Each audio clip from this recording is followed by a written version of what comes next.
Warning, the following podcast contains adult language, themes, and situations. Also, the film we're about to talk about is going to be spoiled thoroughly. Listener discretion is advised. Enjoy this show. In Nicolas Cage's illustrious career, only one film he's ever appeared in has ever been nominated for Best Picture. Sure, there have been plenty of snubs: Deadfall, Ghost Rider Spirit of Vengeance, Jiu Jitsu, Willy's Wonderland, just to name a few. So what is it about this Cher starring romantic comedy that sets it apart? We'll find out as we break down number 8 on AFI's top 10 romantic comedies of all time, Moonstruck. Okay, let's run. I'm like a prickly pear. What do you say we cut the chit-chat a-hole?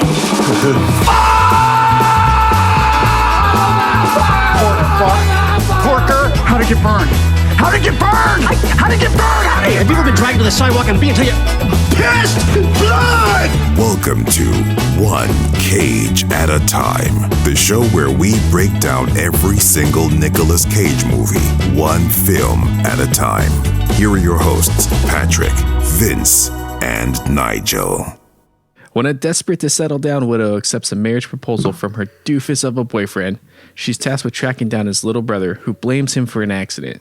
But as she soon finds out, his little brother is a passionate beefcake she finds absolutely irresistible, and they fall madly in love.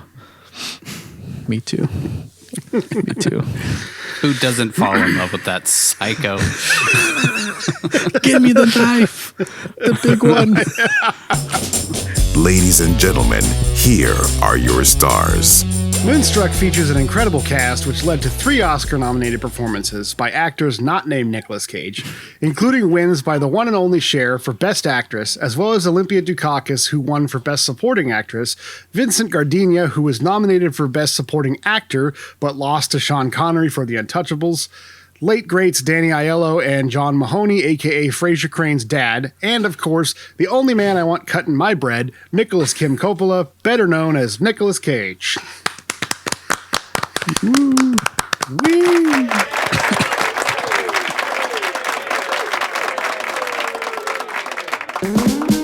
Let's dive into the nitty-gritty. Moonstruck was released on December 18th, 1987, had a budget of $15 million and made $122.1 million. So it was a hit. Holy crap. It was definitely a hit.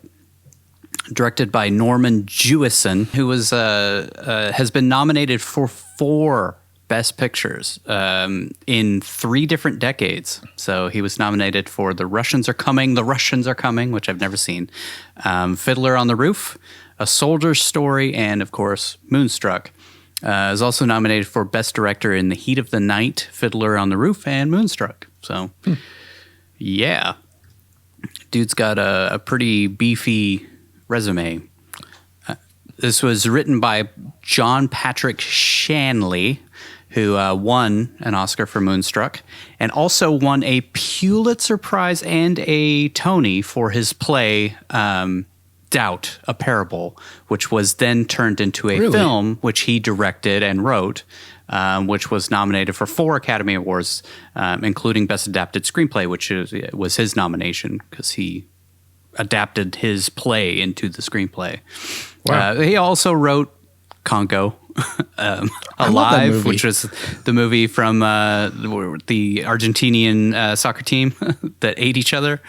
And then one of my personal favorites, the kind of forgotten Tom Hanks, Meg Ryan film, Joe versus the Volcano, which was oh my God. such a great movie. The powerhouse. But he mostly did stage plays, it seems like.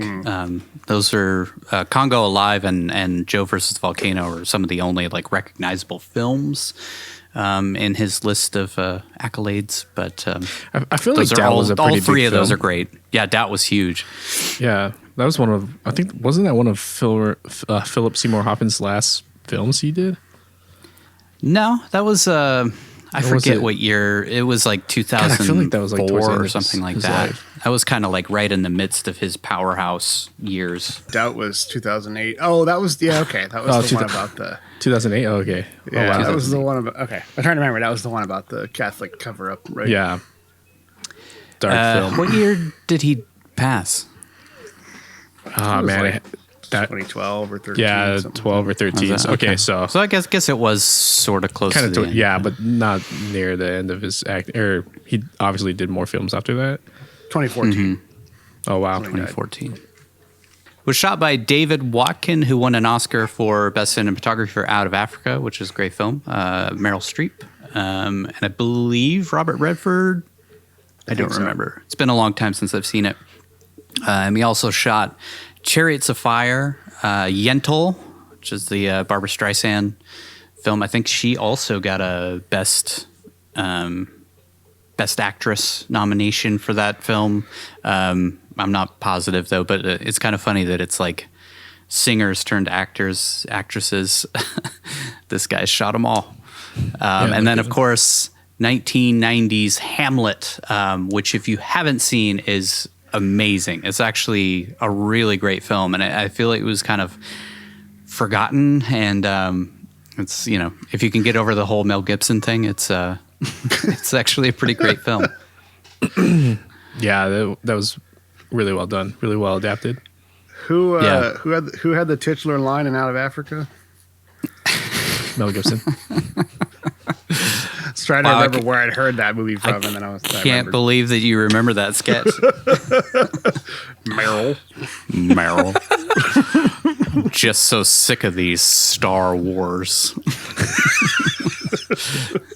I was trying to remember because I was You thought the Millennium Falcon was a bird. I was trying to remember, like, I don't think I've seen Out of Africa, but I know it for some reason. And that was I just can't wait to get out of Africa. Deep Cuts, Upright Citizens Brigade. Edited by Lou Lombardo, who did The Wild Bunch, which is actually one of the greatest Westerns of all time. Considered the sixth greatest. I don't know who's determining that, but highly influenced Tarantino, which comes across in his work constantly. The Wild Bunch is very Tarantino-esque. He definitely lifted gingerly from that film. Also influenced Catherine Bigelow, who did the Hurt Locker and American Psycho, and which other films, The Wachowskis, and of course John Woo, our favorite. Mm-hmm. Also edited 5 Robert Altman films as well. Who's one of the greats of all time. And then he also edited Uncle Buck, which is one of my favorites. I have to call these out, you know. Music by the unfortunately named Dick Hyman, who is a renowned jazz pianist and composer. He's scored tons of Woody Allen films. That's mostly what he's kind of known for in the film world, is for working with Woody Allen. He is still working today. He's 95 years old, which is kind of crazy. Dick Hyman.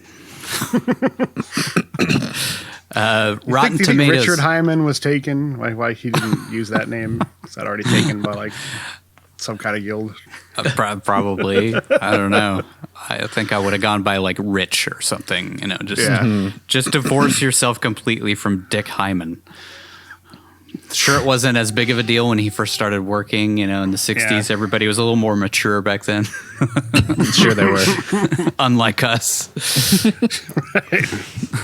Rotten Tomatoes score 94%, which this is one of the highest rated films of Nicolas Cage's career, even though he's kind of a secondary star in this film. I don't really feel like he doesn't really have a ton of screen time. If you track it, which I did not, I'm doubting he has more than 20-25 minutes on screen, but 94% on 7.9 out of 10 on 65 reviews.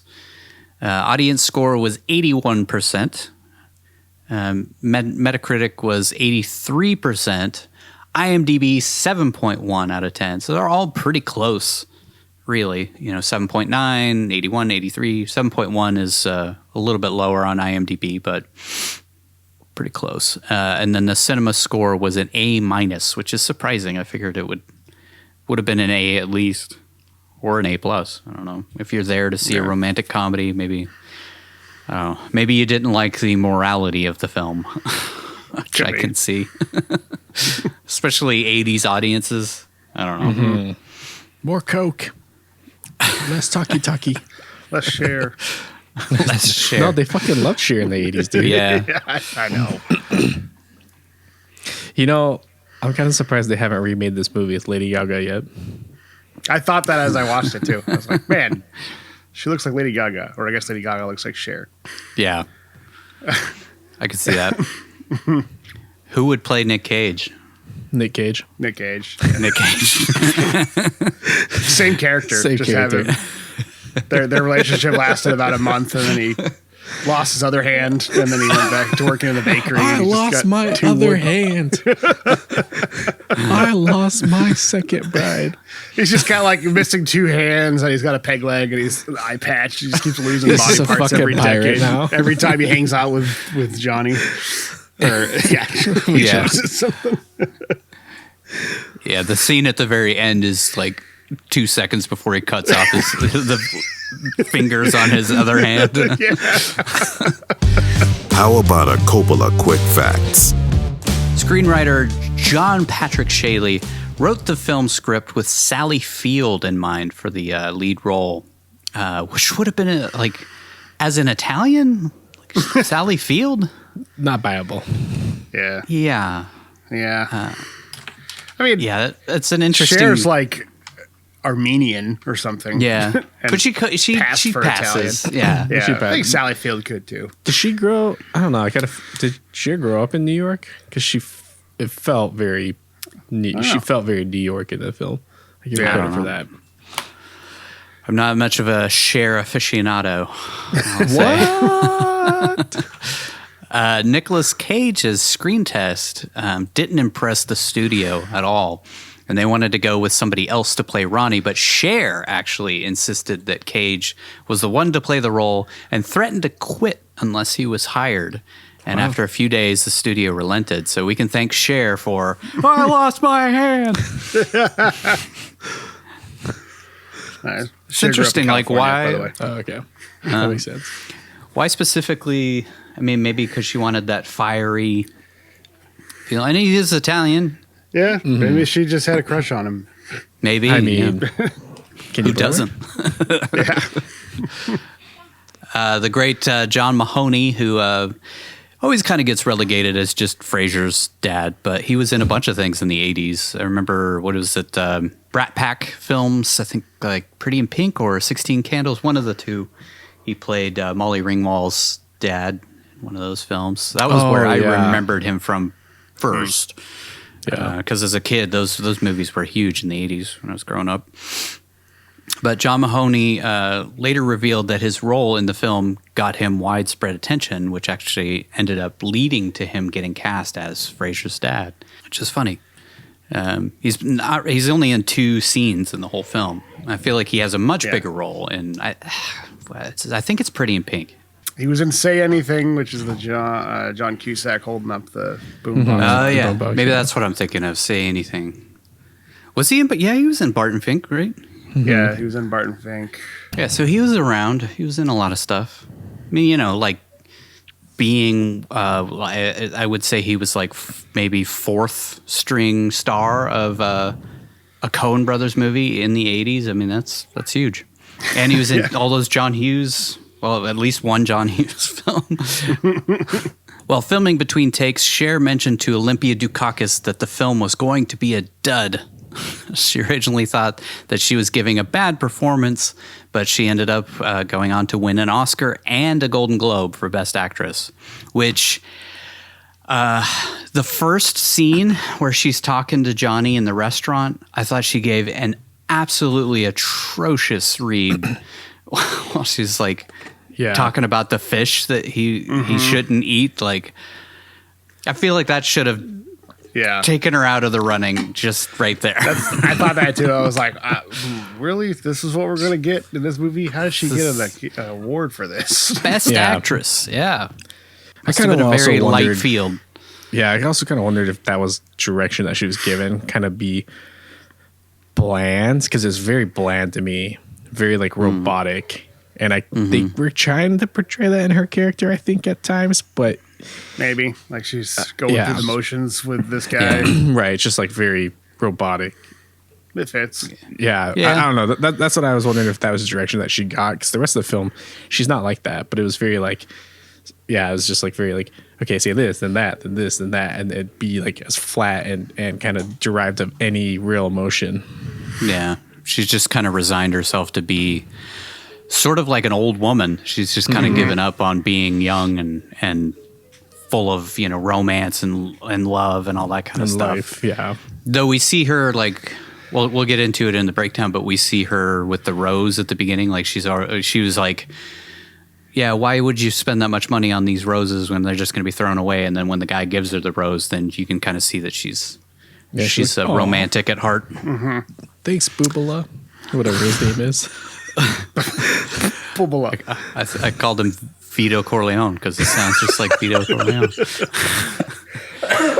This is the only Best Picture Oscar-nominated film of Cher or Nicolas Cage's careers. Nicolas Cage has, over 100 credits. I feel like Cher only has like 20 or something like that. So not really fair to put Cher in the same category as Nicolas Cage, but she had when she does appear in things, that always gets some sort of Oscar buzz or something. I guess she's very selective with her roles. So she did say at one point that there were some roles that she was offered that she regrets not taking, but they keep trying to pull her out of retirement for different things. There was a film just recently that she wanted to, or that they wanted her to be in, and she was like, I'm too old. Yeah, I looked it up. She's 75 years old now. Whoa. Yeah, she's getting up there. Olympia Dukakis is only 15 years older than her on-screen daughter, Cher. And Cher is 18 years older than Nicolas Cage. And this one is crazy, which is pretty obvious when you watch the movie. But Danny Aiello and Nicolas Cage, who play brothers, Danny Aiello was 54 years old, and Nick Cage was 23. And I don't even know if that's possible, even with like fertility drugs, to have kids 31 years apart. It is. It is. If you're Italian or Mexican. God. Yeah. I mean, his mom was like an old lady, so like, Yeah. she was like 80 something. So Yeah. I if mean, her son's 23 years old or 24, It is. They 'cause say would've that been in her he's. 50s. They say that Danny Aiello's character is 42. Yeah, he's supposed to be and 42. I'm assuming that Nick Cage's character is supposed to be maybe like 30 something. Yeah. I guess. Yeah. Yeah, but it would be possible, because I do have a friend who was both her parents were in their 50s, late 40s, early 50s when they had her. So I mean, and all her siblings were like 20 plus years older than her. So it is possible. Unlikely. Maybe But Nick possible. Cage is adopted. Yeah. That's why he doesn't like Yeah, his he mom. does. That's why he doesn't like his mom.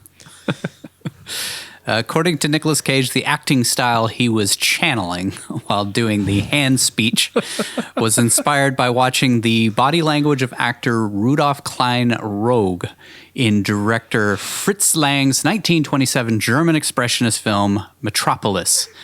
We have really seen this as a trend. Like, Nick Cage loves those films that everybody if you're like a film buff, you have to pretend you love, like The Cabinet of Dr. Caligari, Metropolis, Nosferatu, Original Frankenstein. Like, I don't know if anybody's like, oh my God, these are the greatest films I've ever seen. It's just like they're ingrained in, like, if you're a film person, you have to pretend that you love those films. You got to know about the German expressionism Yes. films and stuff. So. Originally, the film was called The Bride and the Wolf, which actually makes a lot of sense. And this is actually ranked number 8 on the American Film Institute list of the 10 greatest films in the genre of romantic comedy. That was taken back in June 2008, I think, when they did like their 100 greatest films of all time. It didn't make it into the top 100 films of all time. But number 8 on the romantic comedies, which I don't know. Maybe I haven't watched enough romantic comedies, and this is definitely I'm not the demographic for this film, but as a rom-com enthusiast, I would say that this, maybe top 20, top 20. Watch a lot of rom-coms. Liar Liar being number 1. I'll be honest, I hadn't really heard of Moonstruck director Norman Jewison before doing this show, and I have to say, I am thoroughly impressed by his list of accomplishments. I mean, just look at this list of award nominations and wins. 41 Academy Award nominations, including 12 wins? That's just insane. And what an incredible body of work. In the Heat of the Night, The Cincinnati Kid, Jesus Christ Superstar, just to name a few. I fell down the rabbit hole so much researching his career for our Moonstruck episode that I decided to start building my very own Norman Jewison collection from my go-to source for affordable movies, Loved Again Media. They have tons of his films starting at their usual ridiculously low prices of $4 for DVDs as well as $5 for Blu-rays. Loved Again Media continues to be my favorite place to buy lightly used films online because if you spend over $25, you get free shipping. And if you spend over $100, you get 20% off your entire order.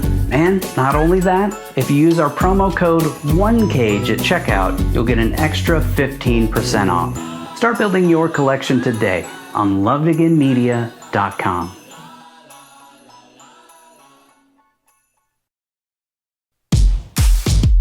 All right, it's time to break down the film one scene at a time. Act 1. Why don't we set some shit up? Our story begins with shots of a huge full moon over New York City, accompanied by the most Italian of American songs, That's Amore, sung by the legendary Dean Martin. Dean Martin is Italian, but that song was definitely written by Americans.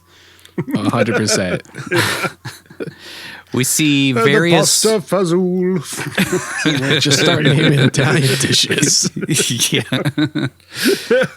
I feel like that this film really leans heavily on Americanized Italian culture. Yeah. And the way that Americans see Italians. So yeah, I don't know. We won't get into all that stuff. That's true. Like the only actual two Italians are the old guy and then Johnny's mom, and they basically just write them both off as old fogies and have nothing useful to contribute anymore.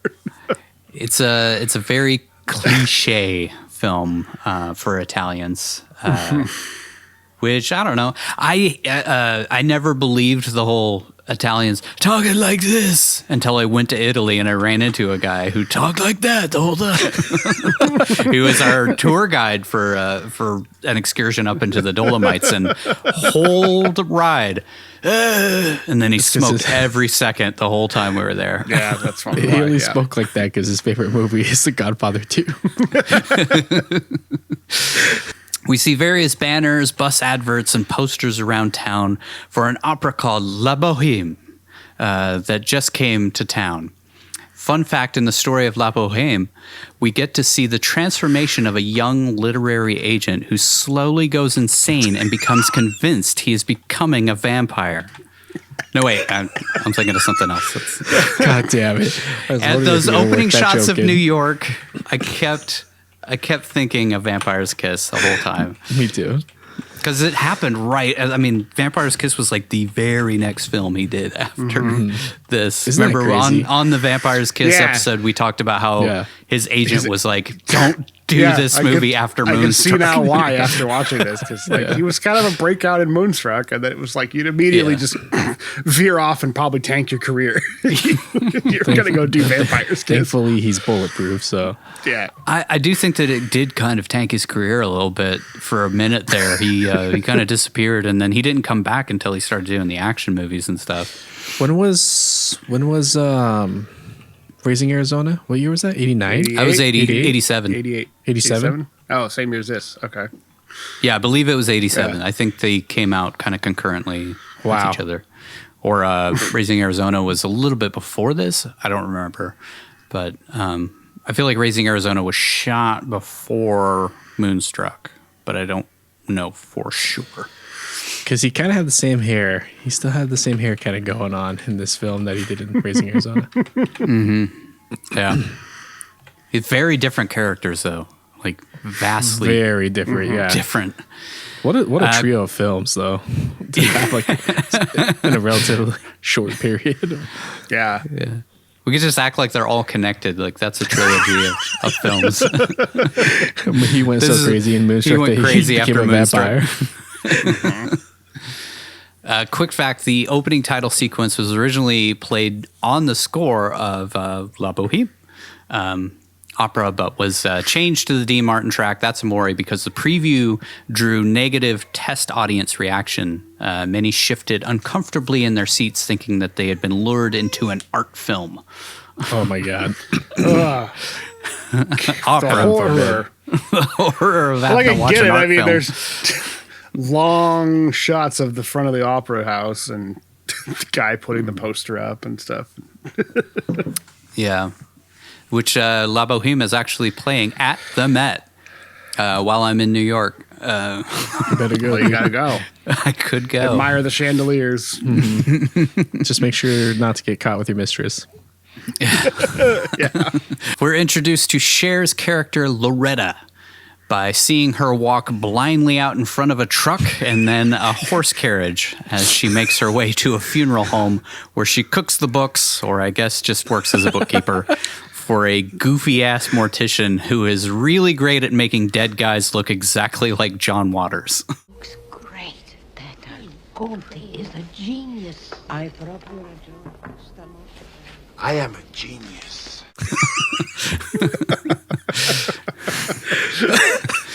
It's an art.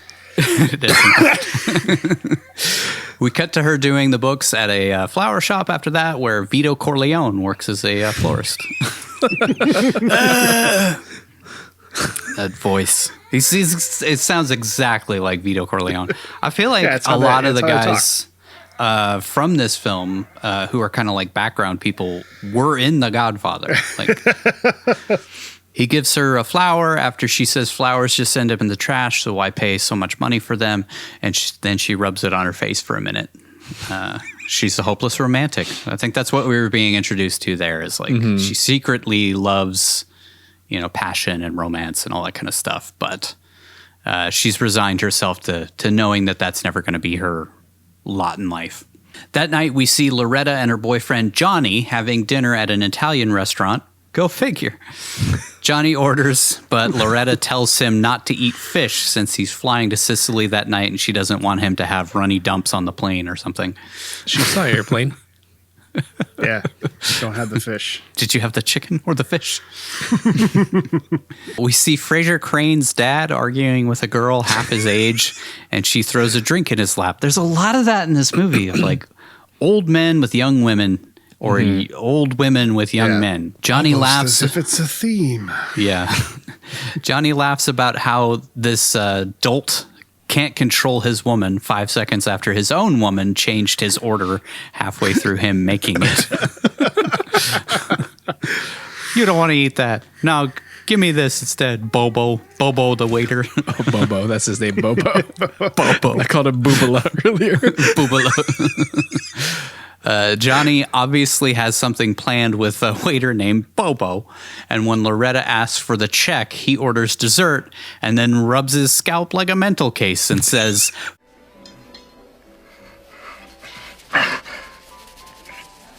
What's the matter with you? My scalp is not getting enough blood sometimes. which is a brand new sentence no other human has ever uttered prior to this movie being made. Yeah, I was like, is he supposed to be saying he's going bald? And that was like the way to. I'd never heard that before. Yeah. It's like that's No the one cure for has. hair loss. It's like, what? My scalp is not getting enough blood sometimes. Just setting up that this guy's a total boob. Yeah, he's a freaking idiot. Him rubbing his head like that just really was really strange. I guess, we're supposed to portray that he's nervous about asking her to marry him, which he didn't plan at all, it seems like. Yeah, get although there. he had some kind of arrangement with Bobo, right? He said, Yeah. he's going to wave him over, but he didn't have a ring ready or anything. Yeah, that's what I thought Bobo's whole thing was With that the he was cart, going to have the ring. Yeah.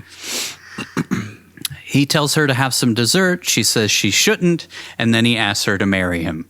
Just like that. I mean, literally like that. Have some dessert. No, I shouldn't. Will you marry me? She's taken aback by his horribly planned proposal, and after reminding him that she was married already and her husband died, she instructs this guy who thinks it's funny when a man can't control his woman how to properly propose to her. She has him kneel on one knee, much to Johnny's embarrassment and disdain. Then she asks for the ring, and this idiot didn't even think about getting one. So she takes his sweaty pinky ring instead. Romantic. He asks her to marry him and she says yes, much to the delight of the rubbernecks in the restaurant. We're all watching this happen. Loretta takes Johnny to the airport, and he says they'll get married once his mother dies in Sicily, since that's why he's going. But Loretta gives him an ultimatum that they need to get married in a month, which seems soon, right? Just get it over with. Especially because she doesn't want to do like a courthouse thing. She wants a big wedding, fancy wedding and stuff. Like that seems at odds with what you want. It's kind of weird. It's a weird, weird thing. She's already fucking Bradzilla, dude. She says she'll take care of the whole thing, and all he has to do is show up. Where was she when I got married? I mean, I just have fucking flashbacks having to pick out colored napkins and table linens and centerpieces. At the airport, he tells her he wants her to call his younger brother Ronnie and make sure he comes to the wedding. He says they haven't spoken in 5 years, and there's bad blood between them. So I wondered what that was up with that. Yeah. He looks at his hand. Yeah. He's got to point at it. Loretta watches as the plane taxis away, and a creepy old woman tells her that she put a curse on the plane and it's going to explode. Lovely. Old crazy lady says her sister stole a man from her 50 years prior, and only that day she told her that she never loved the dude and only did it so that she could be the strong woman. So she cursed her to die and all of the people on the plane in a fiery death. Italians don't fuck around, man. I thought she was ISIS. She had the black she had clothes on. Yeah. She did. I like when Cher's like, well, I don't believe in curses. And the old lady's like, me either. That's why I put a fucking bomb on the plane.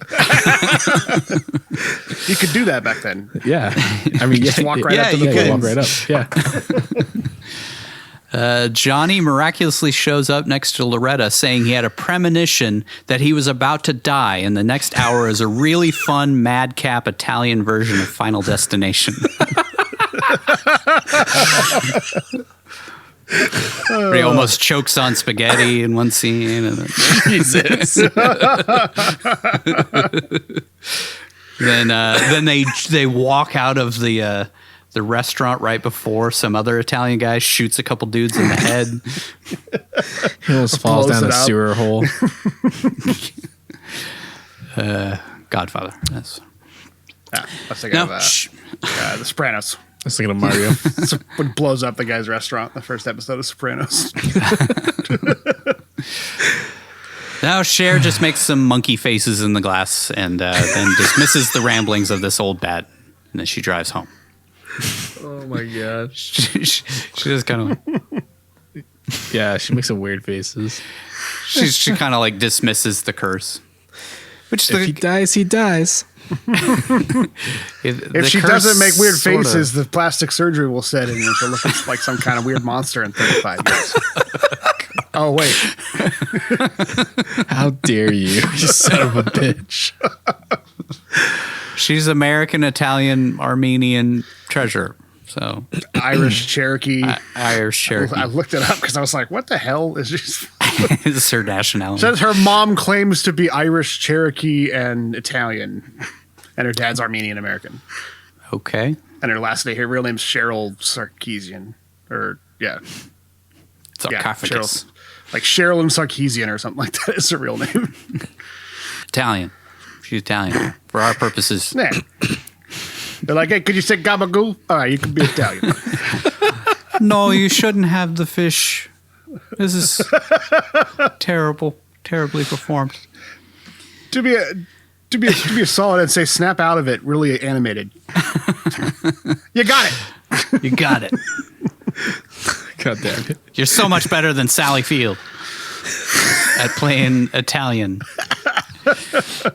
Why didn't they find an Italian? Never mind. Okay.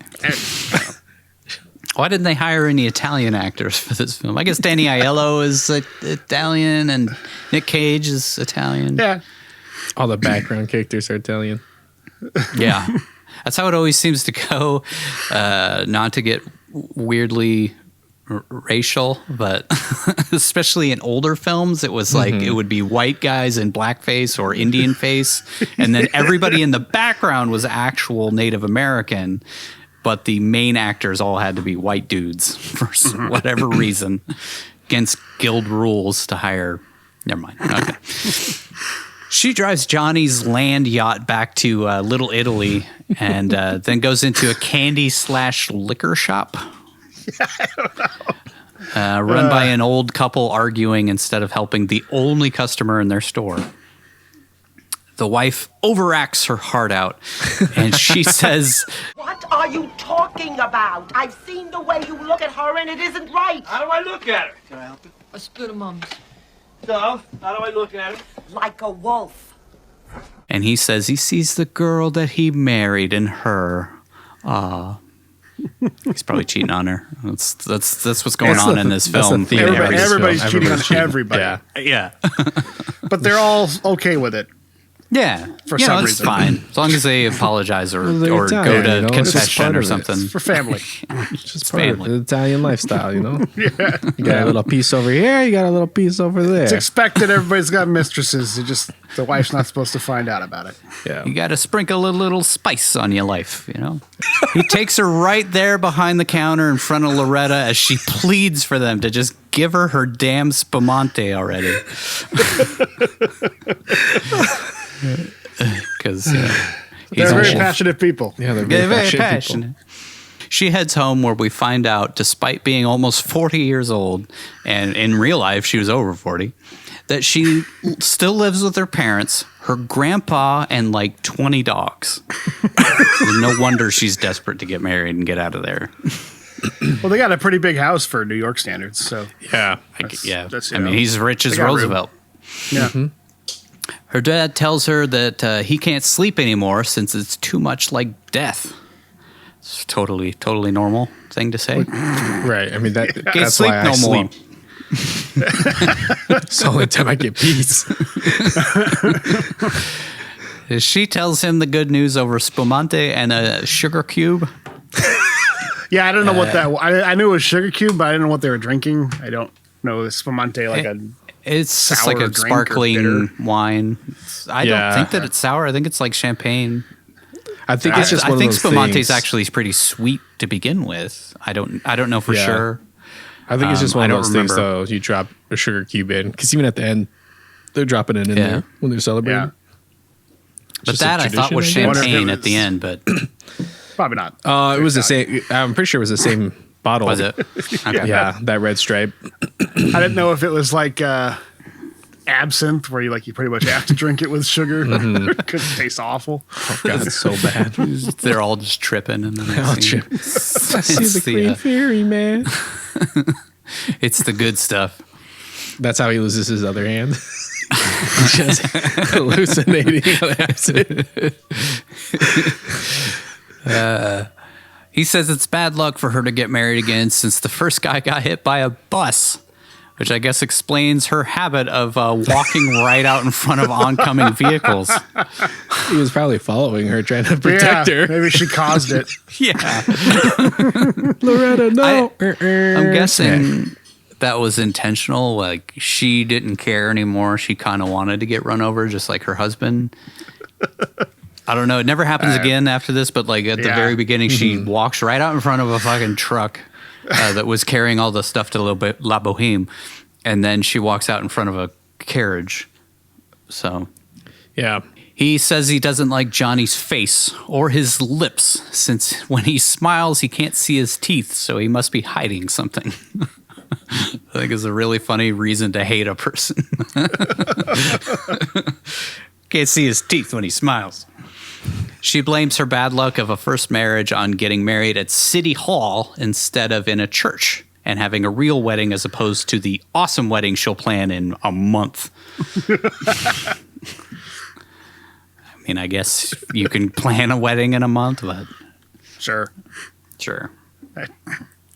They wake up Mom, and she asks her if she loves Johnny.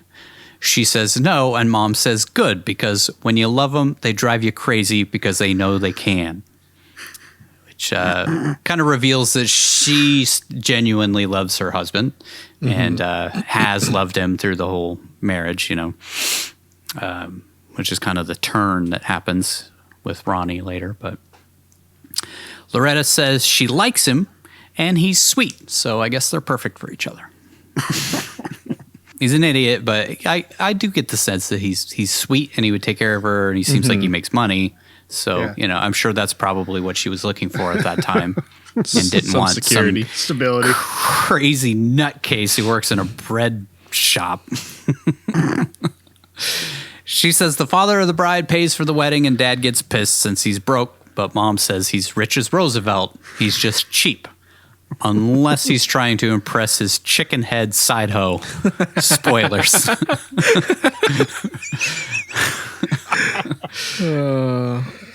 The next morning, Grandpa walks his 20 dogs to a cemetery where they rip up all the flowers on his wife's grave and probably shit all over the place. He and his buddies talk about how a full moon brings women to men, and there's supposed to be one that night, as his dogs dig up the grave or something. Mom and Loretta talk over breakfast about how Loretta will now have to move out since she's getting married, and the fact that she's 37. And Mom says Loretta and Johnny should just live there since there's a chance they might have a baby. I'm sure Johnny would love living with Loretta's parents at 54 years old. He's supposed to be 42. And Grandpa. And the pack And a bunch of dogs. Yeah, 1,000 and the dogs. aunt and uncle that come over whenever the fuck they want. Yeah, they just pop in anytime. Family. Yeah, family. It's about family. Loretta receives a call from Johnny in Sicily where he reminds her to call his brother.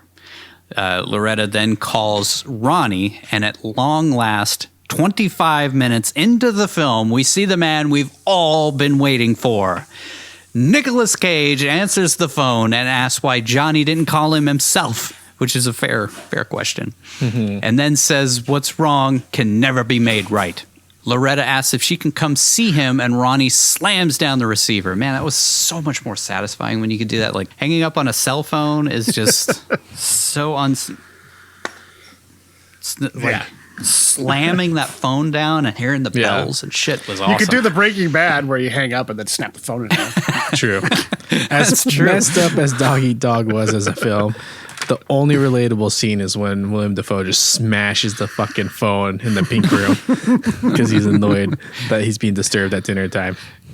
Yeah, I mean, those bells were annoying when the phones were ringing and stuff. Oh, yes. I do think it's funny that in 2017, when they made that film, that she had that old-fashioned bell-style phone. She looked at a fucking wallpapered pink I bet Paul house, Schrader dude. still has those phones. Yeah, so probably. Everybody still does. They're the only I think the secure book was based phones. in the 90s, so I think that's what they were going for. But yeah, because even the But they drive cell phones modern are like But the vehicles. the movie's not set in the 90s, when it could have easily been. So yeah, true. And she's got a computer. Oh, Dog Eat Dog. What a wonderful film. Loretta goes to see Ronnie at the bakery he works at, and the girl behind the counter isn't pleased to see another woman coming to talk to her crush. She's like madly in love with Ronnie. But I never told him. This is a fun little quick fact. I'm not exactly sure what the relation is, just because they're Italian, I guess. But the customer's leaving Camerari's Bakery, as Cher is entering, Mr. and Mrs. Fugacci are played by Charles and Catherine Scorsese, parents of Martin Scorsese. I saw the name Scorsese in the credits, and I didn't know if that was... I didn't want to assume they were related to Martin Scorsese, because, that's the last name I'm sure tons of people have. I recognize the mom from Goodfellas, because she's in the scene when they go over. Oh my gosh, that's right. In the kitchen. Yeah, right? In the kitchen where she gives them the knife. And so they my gosh, I forgot she was in that. She does the dog painting. She didn't. She wasn't actually acting in that film. She was just kind of like she was actually painting and like wanted to show off her painting to them and stuff. It wasn't like even an act in Goodfellas, but she's been in quite a few of Scorsese's films, but I'm not really sure why exactly the two of them are in this film. Maybe there's some friendship between Martin Scorsese and the film director or maybe writer. I have no idea, but kind of a cool little quick fact. She leads Loretta downstairs where we see Ronnie hard at work baking bread in a wife beater and some white gloves. She asks him if they can go someplace to talk, and Ronnie says, "I have no life," because his brother Johnny took his life from him. He says Johnny has a life and is upset that he wants him to come to the wedding. Then he says, "What is life?" They say bread is life, and I bake bread, and I sweat and shovel this stinking dough in and out of this hot hole in the wall, and I should be so happy, huh, sweetie? While his coworkers look at him like, "Hey, man, if you're not happy, you could go work somewhere else." You own this place, asshole. You don't have to look at him like here. It's like this reverence of how passionate he is and how tortured of a soul he is, which I think is what they were trying to get across. But at the same time, it just makes him look like a psycho. And like, definitely feels like a guy who could get really mad and beat his wife. Spoilers for later on, probably I guess. Shouldn't be working with knives and an oven, dangerous implements. Obviously has had his issues with those things. Yeah, the slicers. He asks her when the wedding is, and then asks the girl from the store to bring him the big knife because he's going to cut his own throat, which feels like a tad bit of an overreaction. He tells her that he wants her to see him kill himself so she can tell Johnny on his wedding day that his little brother is dead. He asks her if she knows about him, and she's like, "Weren't you the guy in Valley Girl or something?" And then he gets really upset after that. He takes off his glove to reveal that half of his hand is wooden, since not all of him was transformed when Geppetto turned him into a real boy. He says 5 years ago he was engaged to be married, and Johnny came in to order bread from him, which distracted him, so he stuck his hand in the slicer because he wasn't paying attention. If that isn't the dumbest reason to hate a guy...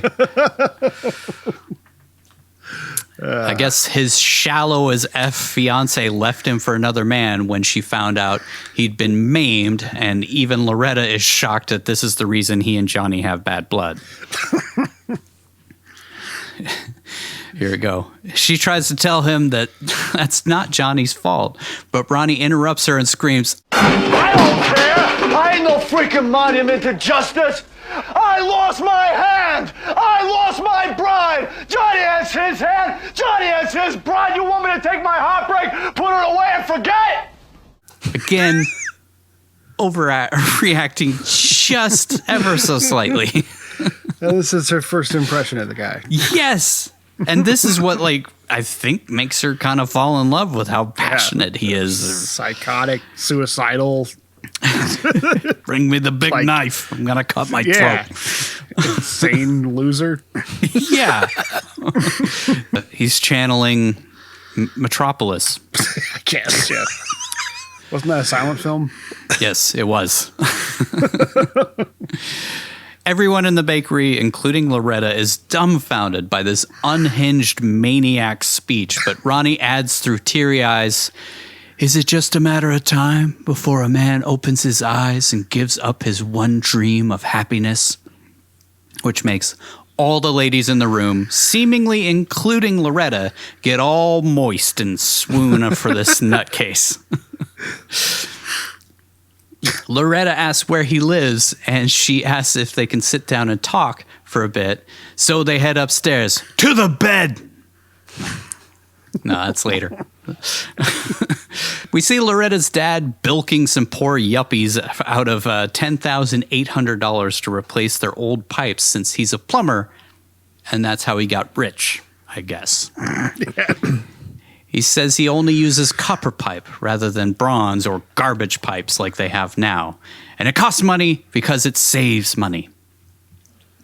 Next, we see him with some naughty hottie in a coffee shop where he spits mad game at her, and she says, You have such a head for knowing.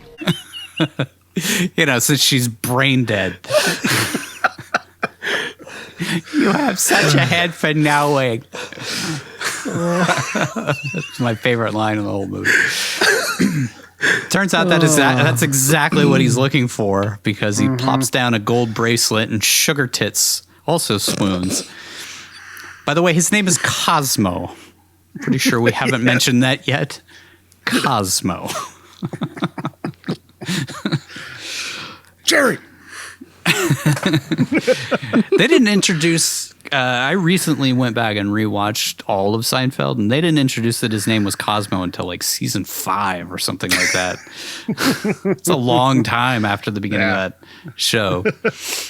And I kind of think that it might have been influenced by Moonstruck. I think that's where they came up with it.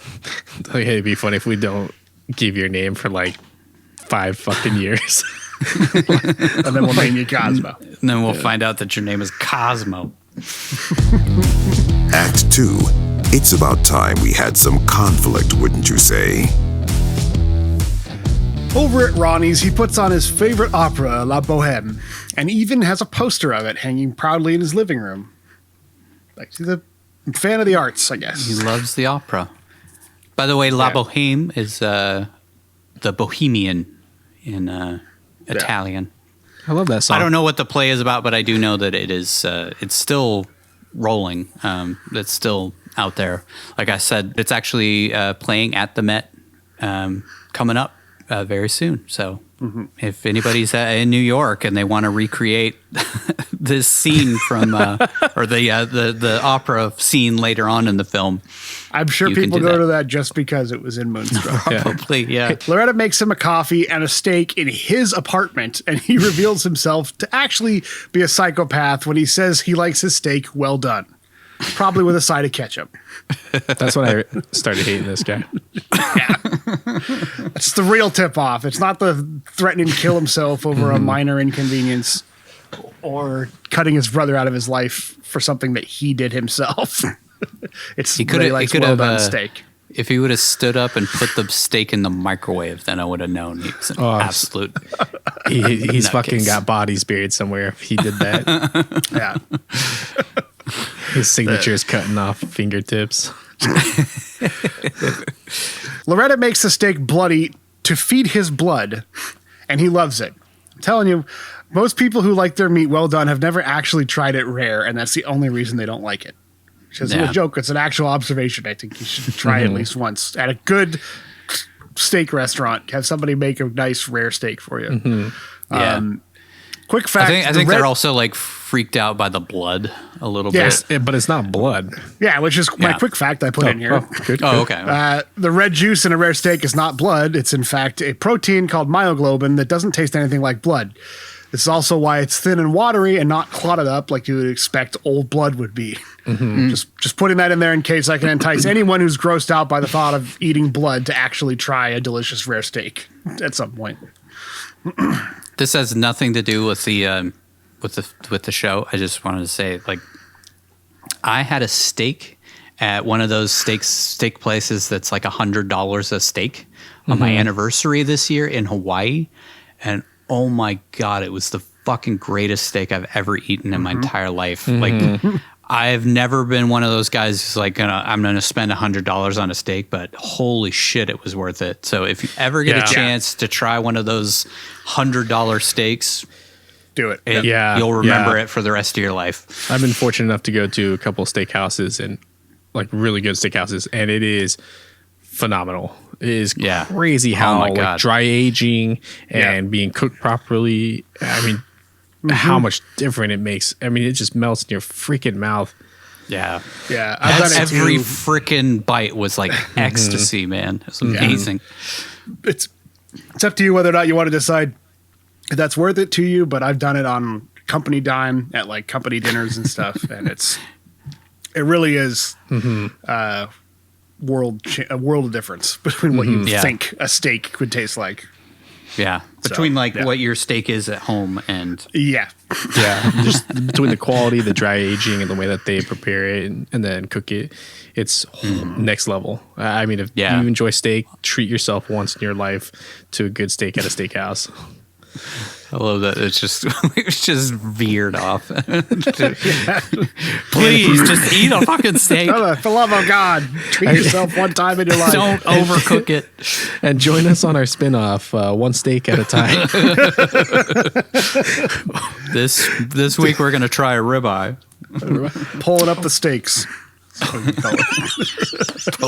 Even better. Oh my God, that's awesome. All right. He chows down on the steak in the kitchen like it's a delicious cockroach, and he asks how Loretta met his brother Johnny. Again, it's Nicolas Cage doing weird shit with food in a movie. Like he's always doing some weird shit. I don't know how we would track that, but I have noticed it since you mentioned it. Like bikes every and food. Every freaking movie, he does something weird with food. Bikes and food. He does eat that piece of meat like the cockroach, though. Just he's a wolf. Yeah. Yeah. I guess so, yeah. She says that Johnny knew her husband who died and asks how long it's been since Ronnie has had a woman of his own. He said it's been 5 years, and she calls him stupid. He asks her how long her husband's been dead. She says 7 years, and she's only been with Johnny since. And he says she's stupid herself. She yells at him for being insensitive, and he asks why she's even talking to him. They share a long, awkward look, and Loretta asks if he has any whiskey. Seems Loretta might be falling for the brutish charms of Woody Woodpecker. Get it? Yeah? Because of the wooden hand. God damn it. Wonder what else got caught in that slicer. Oh, no. We quickly cut to Loretta's dad and Sugar Tits making out in his car before cutting back to Loretta and Ronnie getting hammered on whiskey in the middle of the day. He doesn't have much in his apartment, but he's got whiskey. And steak. And he's got steaks. Got steaks. And a Bohem poster. He always overcooks himself, I'm assuming. Yeah, I guess. Why would you even buy steak if you're going to... Yeah. Because that's how he likes it. Yeah. She tells him she was raised to believe women should marry young, but she held out for love. Her husband wanted to have a baby, but she wanted to wait, and he got hit by a bus, so now she's left with nothing. A tale as old as time. God damn it. So they're just insulting each other and talking about how shitty their love lives and their life choices have been. I'm not really sure. Like, maybe it's just because I've seen this type of like thing play out better in films, but I felt like them falling in love and like being so passionate with each other was really forced and really quick. Yeah. That's what I'm saying. Like all they're doing in this scene is just insulting each other. Yeah. After they've known each other for like 20 minutes, like they're just getting really deep into their life histories and then calling each other stupid. Like it doesn't seem like the great foundations for. I think they see each other in each other, and like she sees what she really wants in life in him, and maybe he reminds her of her husband that she lost or something. I'm not really sure.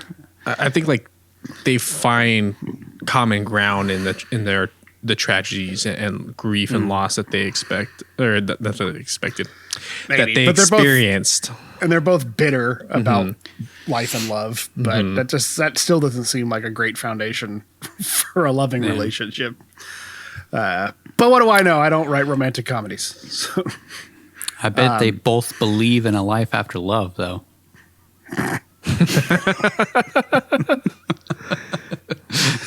She repeats Johnny's line from earlier about her husband being her one chance at happiness, and, like Ronnie, her chance was taken away. She tells Ronnie his fiancée didn't leave him because of his hand, she left him because he's a wolf. I think it was more like she was saying he wanted to leave her because he's a wolf, and he subconsciously did the thing or whatever. The biggest part of him has no words, it's a wolf. His fiancée was a trap for him because she caught him when they were young, meaning she never actually loved him. And Ronnie chewed off his own foot since that was the price he had to pay for freedom. I guess she infers all this because he likes rare steak for real, I guess, or something. She could tell he's a wolf. I think it's like she saw the wolf in her first husband, and she fell in love with him. But she was raised, she says earlier that she was raised to marry young and just to find a guy and just get married. And that was what Ronnie's ex was just, she just wanted to get married to a guy and be married young. And he was a wolf. And so they wouldn't have done well together because he's more passionate, and he's not like Johnny, where he's just this kind of pushover who just wants a woman to kind of be there and tell him what to do and stuff. And Ronnie would have gone nuts, and he ended up chewing off his own hand to get out of that situation. Right. I think that's what they were it going for. There's a lot presumptuous to make that right out the gate, but apparently it works. After knowing him for 5 minutes and him screaming at her about killing himself and stuff. Johnny had nothing to do with it. Ronnie used his hand being sliced off as an excuse to be free to look for true love. She says he's scared to death about what the wolf inside him will do if he makes the same mistake again, and Ronnie asks her why she's marrying Johnny since he's a fool and he can tell she clearly isn't. Ronnie screams that Johnny made him look the wrong way and he cut off his hand, and says he could do the same to her, but she could lose her head.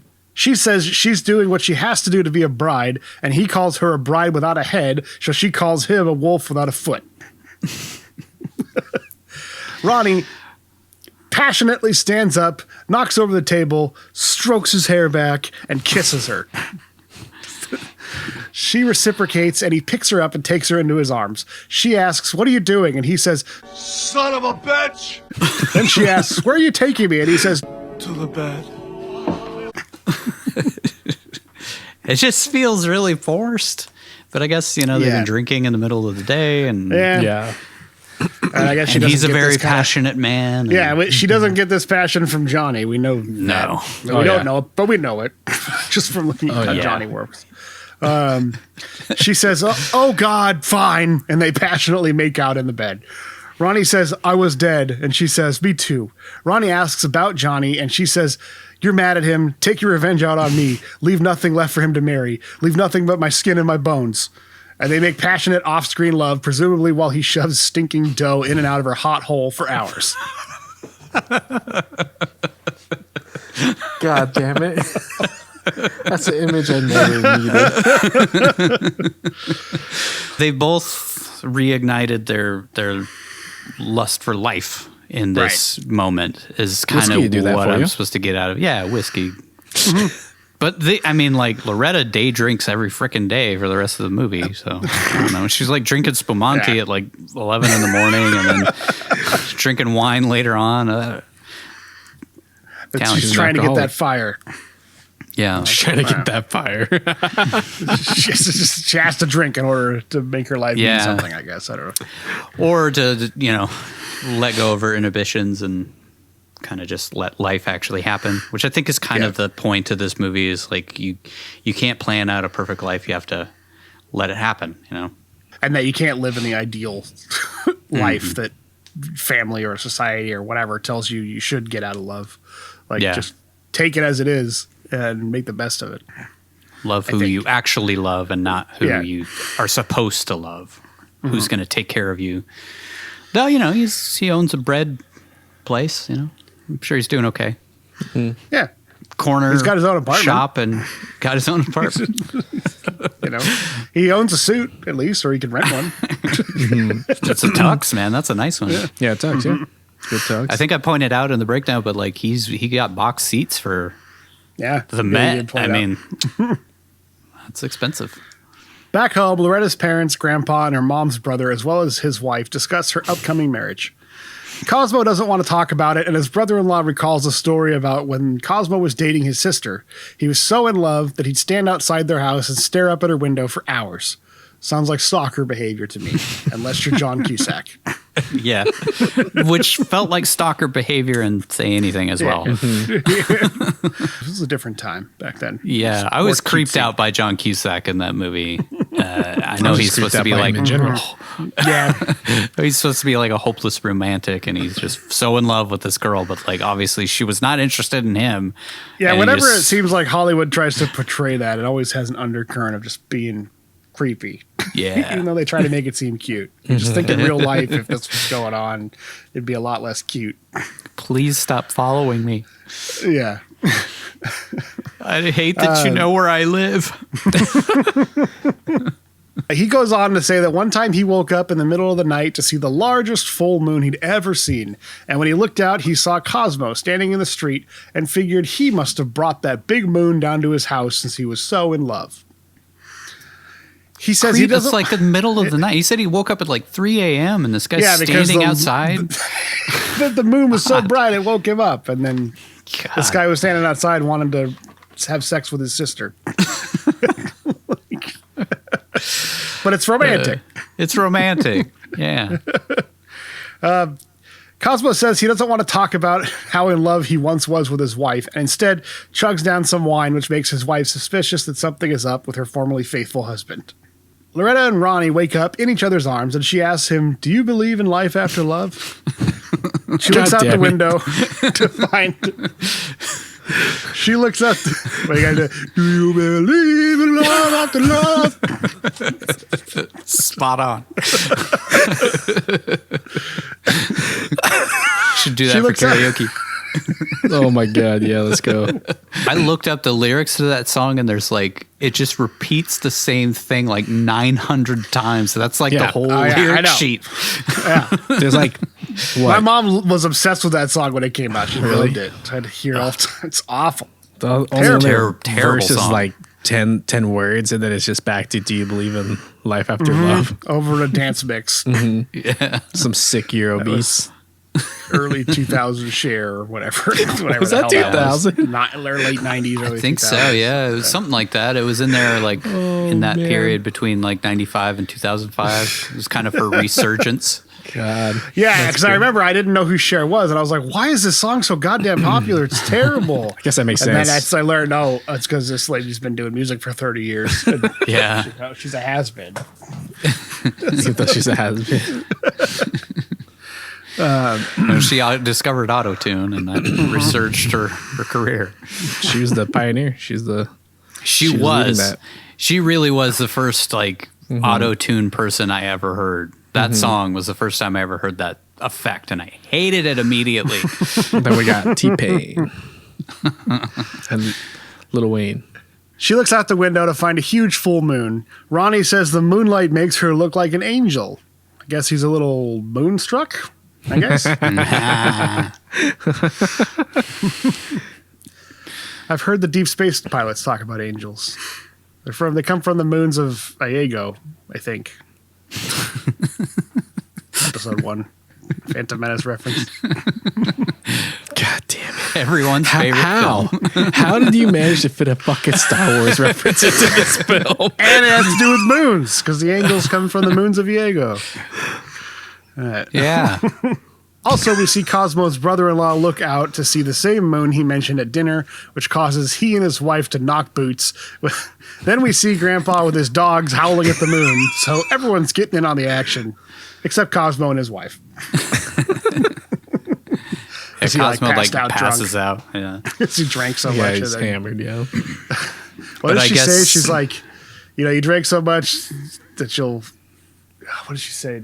Something like you'll wake up early because you drank too much, but then you won't be yourself, or something. You won't be able to sleep, or something. Yeah, something like that.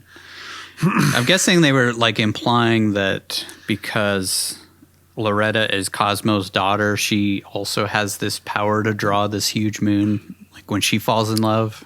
same way. I didn't even think about it. I just thought it was a sappy love thing that they wrote in. I don't know. Maybe it's like a supernatural thriller here. Yeah, it's the setup for the Roland Emmerich movie that just came out, Moonfall or Moon Crash or whatever. The moon's actually crashing into Earth, and they're all they don't realize it. That's what happens the day after this movie ends. Is scientists are baffled. The moon is getting closer. The moon just keeps getting closer. The next morning, Loretta wakes up in Ronnie's bed and comes to her senses. She says she's going to marry Johnny, while Ronnie tells her he's in love with her. So she smacks him in the face and says, Snap out of it! I saw that. That's the only thing I've seen from this movie, and I don't remember, it was on a commercial or something for some movie channel or something. I didn't ever realize he was actually smacking Nicolas Cage, because you can't see him and you just see her in the back of his head. It's on one of those lists of like greatest movie lines. I think it might have been AFI as well, like top 100 lines in a movie of all time, because he's in love with her and she tells him to snap out of it. She slapped the shit out of him too. Yeah. I'm getting, based on our history with Nick Cage method acting, like I'm guessing she really smacked him in the face in that scene. Yeah. It sounded like flesh on flesh. Yeah. It sounded real. It felt real. It did too. Yeah. She says she can never see him again, but Ronnie tells her he'll let her go if she goes to see La Boheme with him. She tells her he loves two things, the opera and Loretta. So if he can have two of those things he loves together in one night, he'll be satisfied with the rest of his life. And she agrees. He seems like a guy who really would just be satisfied for the rest of his life after one thing. I mean, I guess one thing kind of ruined his life. So maybe he's very passionate. He's a very passionate guy. Afterwards. Yeah, he's going to get the big knife. She heads to a church and confesses that she cheated on her fiance, and then the father just has her say like 2 rosaries, and it's fine. Good enough. Yeah, whatever. That's how that works. Catholicism. Say 15 Hail Marys. Just go pray about it for about 2 minutes, and you're good. That's why it's the greatest religion on earth. Don't at me. She bumps into her mom, who's there at the church also, praying for her husband to stop banging some floozy on the side. Catholicism. Loretta heads to her aunt and uncle's deli shop, where Cosmo's brother-in-law is excitedly talking about the sweet old lady ass he tapped it the night before, well within earshot of all the customers and employees in this small little bodega. Oh, fuck. Can you imagine just being in a deli and then the old deli owner is just talking about how much he railed his wife the night before while you're trying to get him to get some meat for you or something? I just wanted some prosciutto. Please. Just give me the gabagool, please. So now you put your basket down and just walk out. I suddenly lost my appetite. Speaking of meat, old man. Speaking of pastrami. I'll just flick some salami over the counter here. It's interesting, like how, I mean, I'm sure it's this way. I know it is in Italy, but like in New York, like these oddly specific shops that are just like 2 items. It looked like it was just cheese and meat, and that's all that's in there. Yeah. The other place was like candy and alcohol. Yeah. Weird. It's the 4 food groups of Italian food. Oh, and pasta. And pasta. And ties it all together. But there's got to be a pasta shop at some point. Yeah, they make their own pasta. Also, movies have taught me that if you're Italian, you can pretty much only do one of 3 jobs. You can work in a deli, you can work in a bakery, or you can box, or you can work in a liquor store. You can box, or plumbing. That's more video games have taught me that Italians are plumbers. They do very odd plumbing, or sanitation. Sanitation.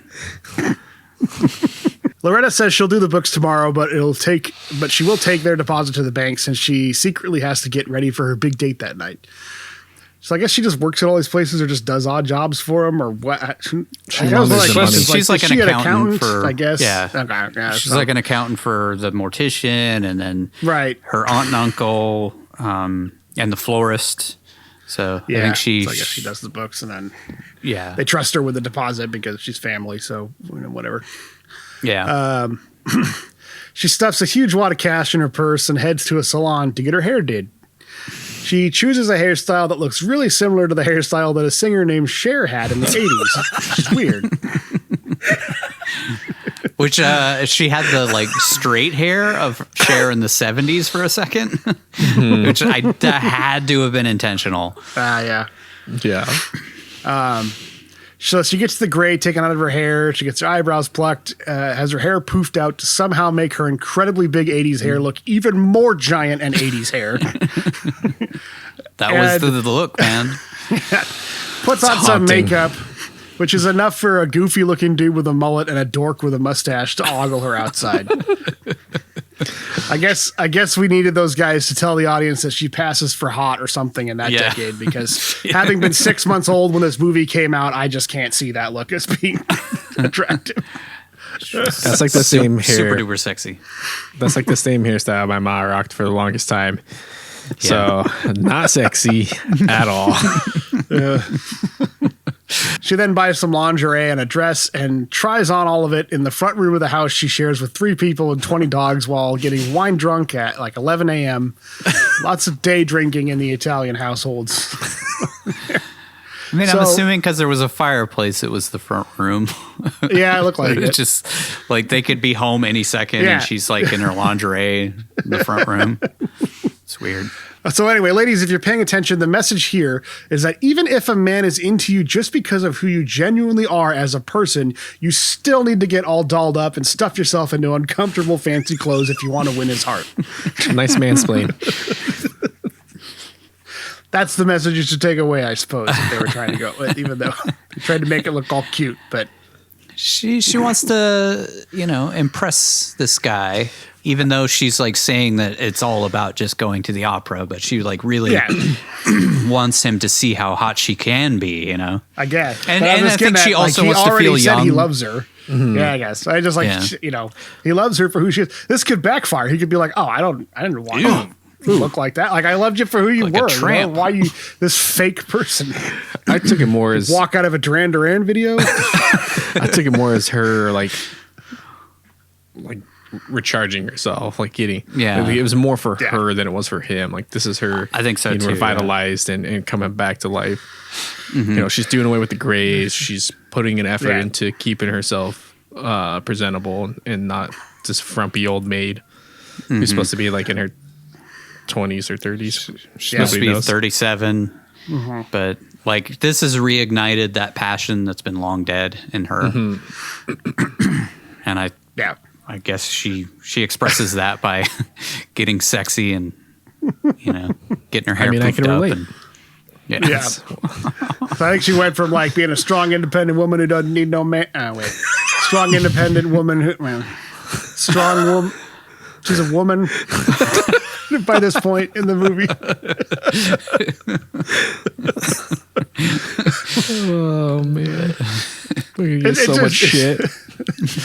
I know, it felt like a regression of the character that she was at the beginning. Yeah, she's like telling Johnny how to do things and stuff. Yeah. Like, it seemed like she didn't take no shit, and then it's just like, I don't know. It just felt like regressing to those cliched romance movie things. Yep. All unnecessarily for a guy who already is head over heels for her just because of who she is. That's men for you. That's a story written by a man. It's true, I guess. So she heads to the opera where neither she nor Ronnie recognize each other since they both made an effort to look nice for once. Ronnie is clean-shaven, slicked back his hair, and wears a tuxedo, while Loretta wears a fancy black dress and ruby red high heels in case she needs to quickly get home later. Wizard of Oz. Ruby slippers. Get it? Yeah. Don't play Toto. I'm pretty sure one of her grandpa's dogs is Toto.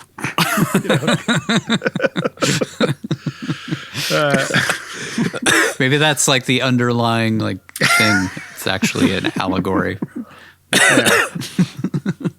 God damn it. Ronnie is enchanted by Loretta's beauty, but she denies him when he goes in for a kiss, since she's clearly only there for the opera, even though she spent all day getting ready. Which I think he kind of smirks when she says that, and I think that's why he's like, well, sure, I get it. Yeah, sure. Yeah, right. I'm in. You look like a completely different person. Loretta's dad and his side piece are also at the opera, and Cosmo looks around nervously in case someone recognizes him. By the way, Ronnie has box seats for this opera at the Met in New York City and works in a bread shop, so you know he's really going all out. Just an observation. He's got the dough. Yeah.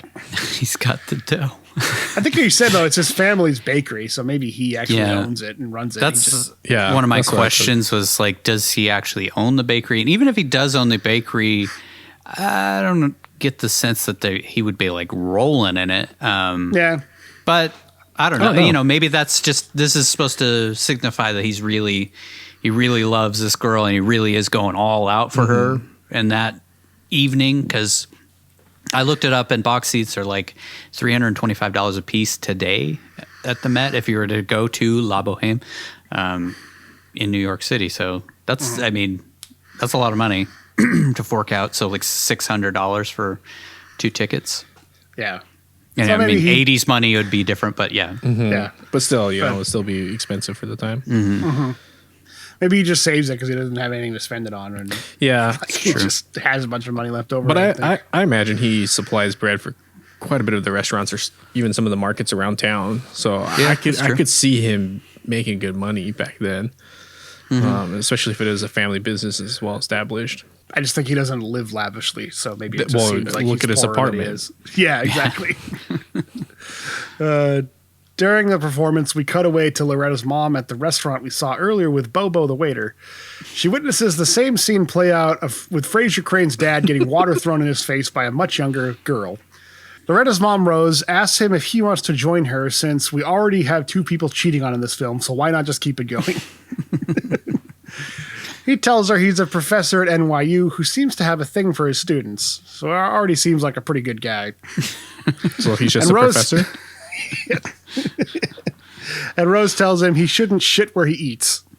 She asks him why men chase women and then says she thinks it's because men fear death and they want to feel young. Fair assessment, I guess.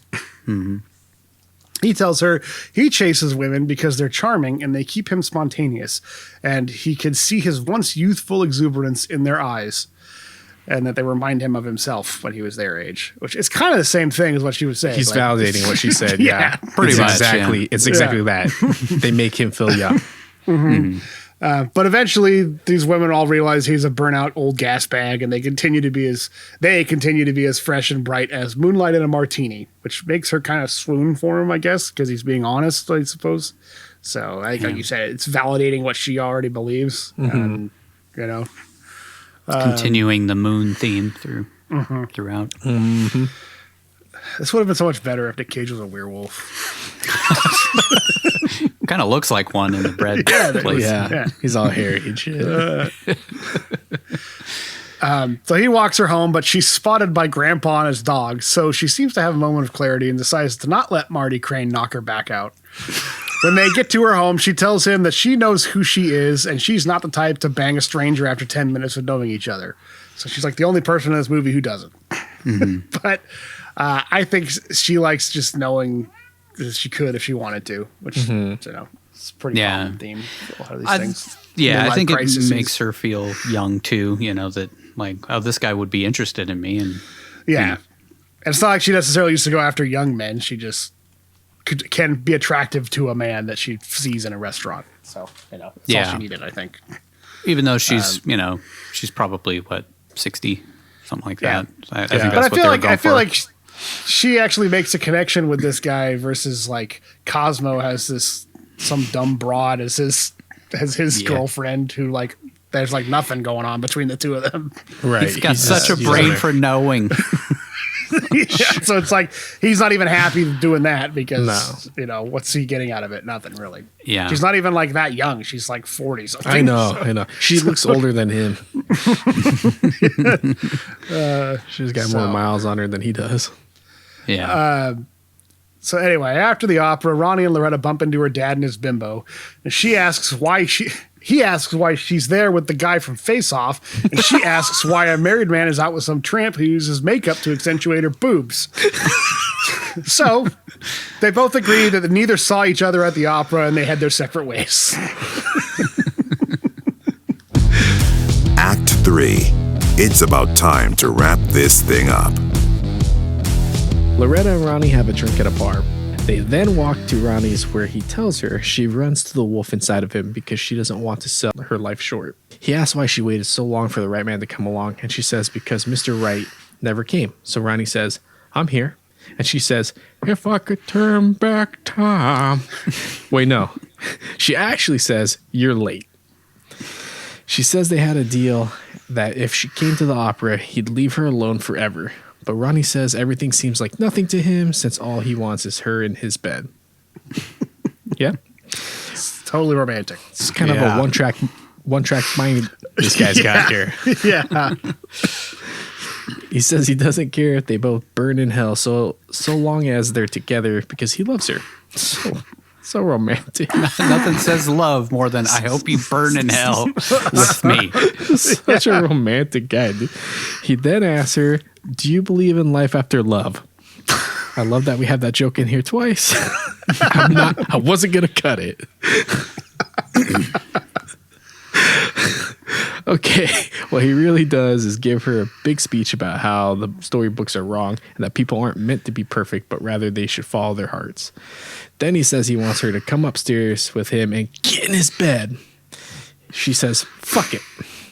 I can't resist this one-handed psycho anymore, and tells him to stick her with the with the big knife.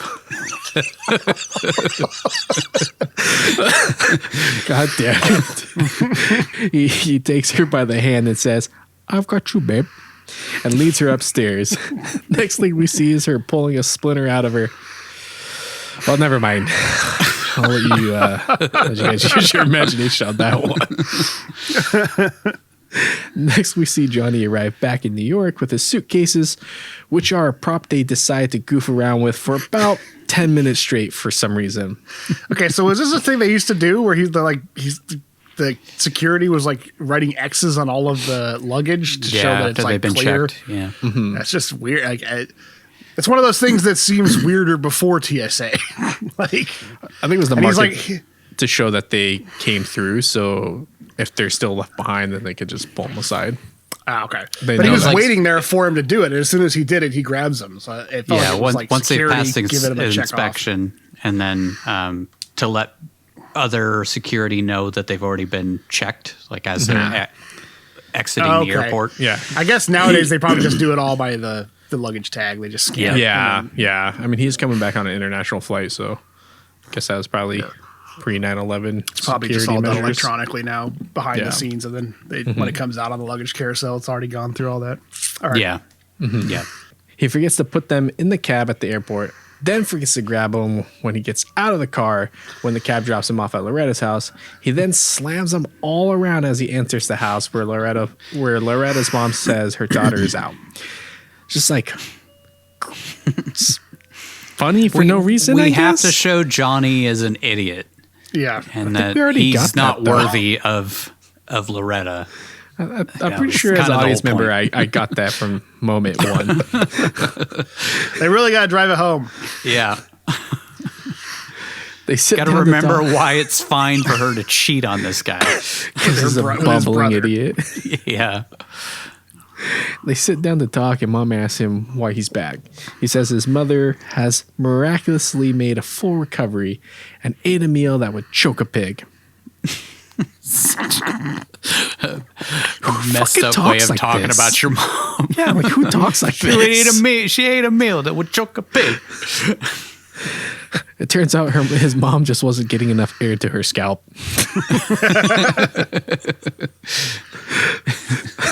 Fucking guy.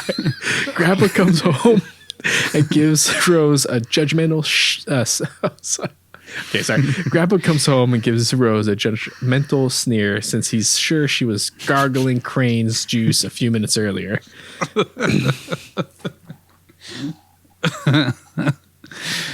Marty Crane is still running down her leg. I was going to make a joke about that, but I was like, no, never mind. Glad to see you, you snuck it in there. Dribbling down her cheek still. She asks Johnny why men chase women, and he says it's because when God made Eve, he took a rib from Adam, which left a big hole that men are always trying to replace. She thinks that's bullshit and asks why a man would want more than one woman then. And Johnny says, maybe because he fears death? And she says, that has to be the reason. Didn't she literally just tell Marty Crane that like 5 minutes ago? So once again, she gets validation. Yeah, she found a guy who, he like directly agrees with her. Like they see eye to eye on that. Yeah. I took that as her being like, yeah, okay, this guy's all right. Like my daughter can marry him. Yeah, he gets it. On cue, Dad walks in and Rose asks him where he's been. He says he doesn't know where he's been or where he's going, and then tells Johnny he should stick around and not take any long trips since his fiancée might end up in the wooden hands of a bread maker she's known for 2 days, or something along those lines. It's really bizarre. Yeah. I'm telling you, you didn't say anything. That's what I'm saying. I did like that exchange back and forth. Me too. It's funny. That Rose felt very like Woody Allen-esque. Yeah, that was yes, it did. Yes, it did. Rose tells Cosmo, I just want you to know, no matter what you do, you're going to die just like everyone else. So sweet. Such a sweet thing to say to your husband. Johnny decides to leave, but he says he'll be back in the morning. He forgets his suitcases, then comes back and slams them into the door. Because you gotta force that joke in there one more time. Do you think he forgot him getting into the next cab to go home and then forgot them again in the cab? Oh, 100%. Yes. And then left him outside his apartment when he goes inside. Yes. Loretta does the walk of shame back home and plays kick the can for a bit while looking smitten by the previous night's raucous round of wooden hand lovemaking. She dances into the kitchen at home and tells Mom her Johnny is back in town. God, just imagine. Do you think he uses a hand? That's what I've been wondering the whole movie. Like, does he take it off during sex? Would that be worse? Like she's like grabbing her with his nubbins. I felt like he still has most of his hands. Let me see if I can get it all in there. Like he's supposed to just have his fingers chopped off. He still has like most of his hands. Yeah, I think he has like his. Do you think if it goes into a slicer, it's thumb? Probably just gonna mangle your fingers. Yeah, it looked like it's just top of his fingers. Still, you got those fingers. Nowadays, he could actually replace a lot of that. Like not like the actual fingers, but they could actually make a prosthetic that would work, would have action. It has some stuff. Dexterity in it, Yeah. Quick facts. Norman Jewison. Jewish son.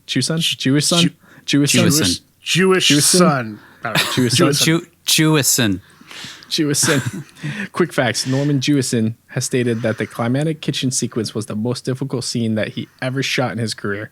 The crew was dismissed and Jewison rehearsed with the cast for some time, using a stage production approach. Only after the actors perfected their timing did he decide where to put the camera. Also, the director was fined by the Actors Union for not allowing his actors to go to lunch until they perfected the moods of their characters for the climatic scene in the kitchen. Wow. That's a lot of work. That's pretty But I think it paid off. Like, that's where the movie tied itself together for me. Like, this movie, I think it's just this last scene. Yeah. Yeah, I agree. For most of this movie, I wasn't feeling it. But it got to this scene, and I felt like it kind of just did a complete turn and made it all sort of coalesce in a way that I really liked. It's pretty impressive if you think about them performing this in one take like that. Like if it really was production style, it's a very well done scene for there's a lot of stuff going on in the scene. So I don't know for you guys, but to me it felt like that. It felt like something you would see in a play. It felt very precise, and I was wondering if it was supposed to be a nod back to the opera piece, because my take from what they show in the opera is like that's kind of a similar story that she's going through, right? Like she's in this forbidden love, and you know it's tragic and whatnot. And so I wondered if this was like his nod, you know, trying to make it feel like a scene from the stage. But now knowing that he had, you know, the writer has some background in stage writing, doesn't surprise me that maybe the director was influenced by that more so. Mm-hmm. Yeah. I wonder if there are a lot of parallels if you actually watched Le Bohème and knew exactly what that story was about between this movie and that. I feel like they chose it specifically for a reason, and I don't know if Nick Cage's character is supposed to be kind of the bohemian that is in the play or the opera, but I don't know. Operas are kind of hard to follow if you don't speak Italian It's the emotion you get through the music and the voices or whatever. That's how. Mom tells her she should probably cover up the hickeys on her neck and get cleaned up, but they're interrupted by the doorbell. Turns out it's Ronnie, and he's come to meet the family and to tell Johnny that he's stolen his woman. So like she left his place, and then like 10 minutes later, he's at her place. Yeah. We see him kind of sitting in a chair just listening to the opera, and I think that was supposed to signify him deciding like, no, I'm not going to let this girl get away. I'm going to go and let Johnny know that I love her and that I'm gonna take her. And he wants to make peace with his brother, which we find out when Johnny actually comes in. Mom offers them oatmeal, and Ron says, "Yes, Mrs. Castorini, I would love some oatmeal," in a very cagey delivery. As he sits down, he asks her if it has scallions. It reminded me so much of Trapped in Paradise, that line read. Just when he's trying to over at the Andersons or whatever, trying to like fit in with them. Yeah. It reminded me of that scene so much. Yeah. Dad comes downstairs and Ronnie introduces himself properly rather than how they met at the opera. Grandpa then joins them and tells Cosmo that he needs to pay for Loretta's wedding, and Cosmo says if she gets married, he'll pay for the whole thing. Nothing like good old blackmail on Dad to get him to finance your wedding. Rose asks Cosmo if she's been a good wife, because why not have that awkward talk in front of everybody right now? She tells him to stop seeing his side hoe, which prompts Cosmo to stand up slowly, slam his hand on the table, and say, "Okay." Okay. All right. I guess he's resolved then. He's like, I'm done. Yeah. He says a man understands one day that his life is built on nothing, and that's a bad, crazy day. She says his life is not built on nothing and calls him Te amo. He blows her a kiss, and I guess that makes up for him giving her herpes thanks to banging sugar tits on the side for God knows how long. Yeah. I mean, is this the only affair he's ever had? Is this one of several? I was like, why is she forgiving him for it? But I think it's also like now she feels a connection with him because she almost went and did that too. And like maybe it's still, I don't know, old fashioned, I guess. I guess, yeah. It's the attitudes of this. But I think it's like it's supposed to imply that they're, I don't know, that they're good. I guess maybe she sympathizes with him now, that she really understands he's doing all this because he thinks he's going to die or something, or he's worried about dying. And she's like, I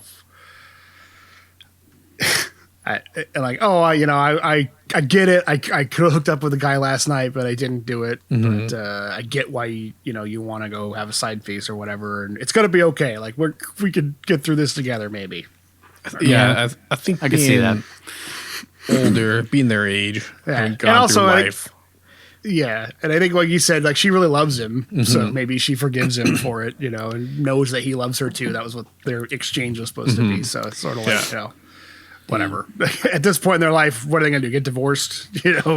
And yeah. Plus, I think just having ways or not. Yeah, just having that maturity level, like okay, like I can, because she's trying to understand why he would do this, and I think she does boil it down to the fact that he's seeing the tail end of his life approaching, and it's causing him to act out this way.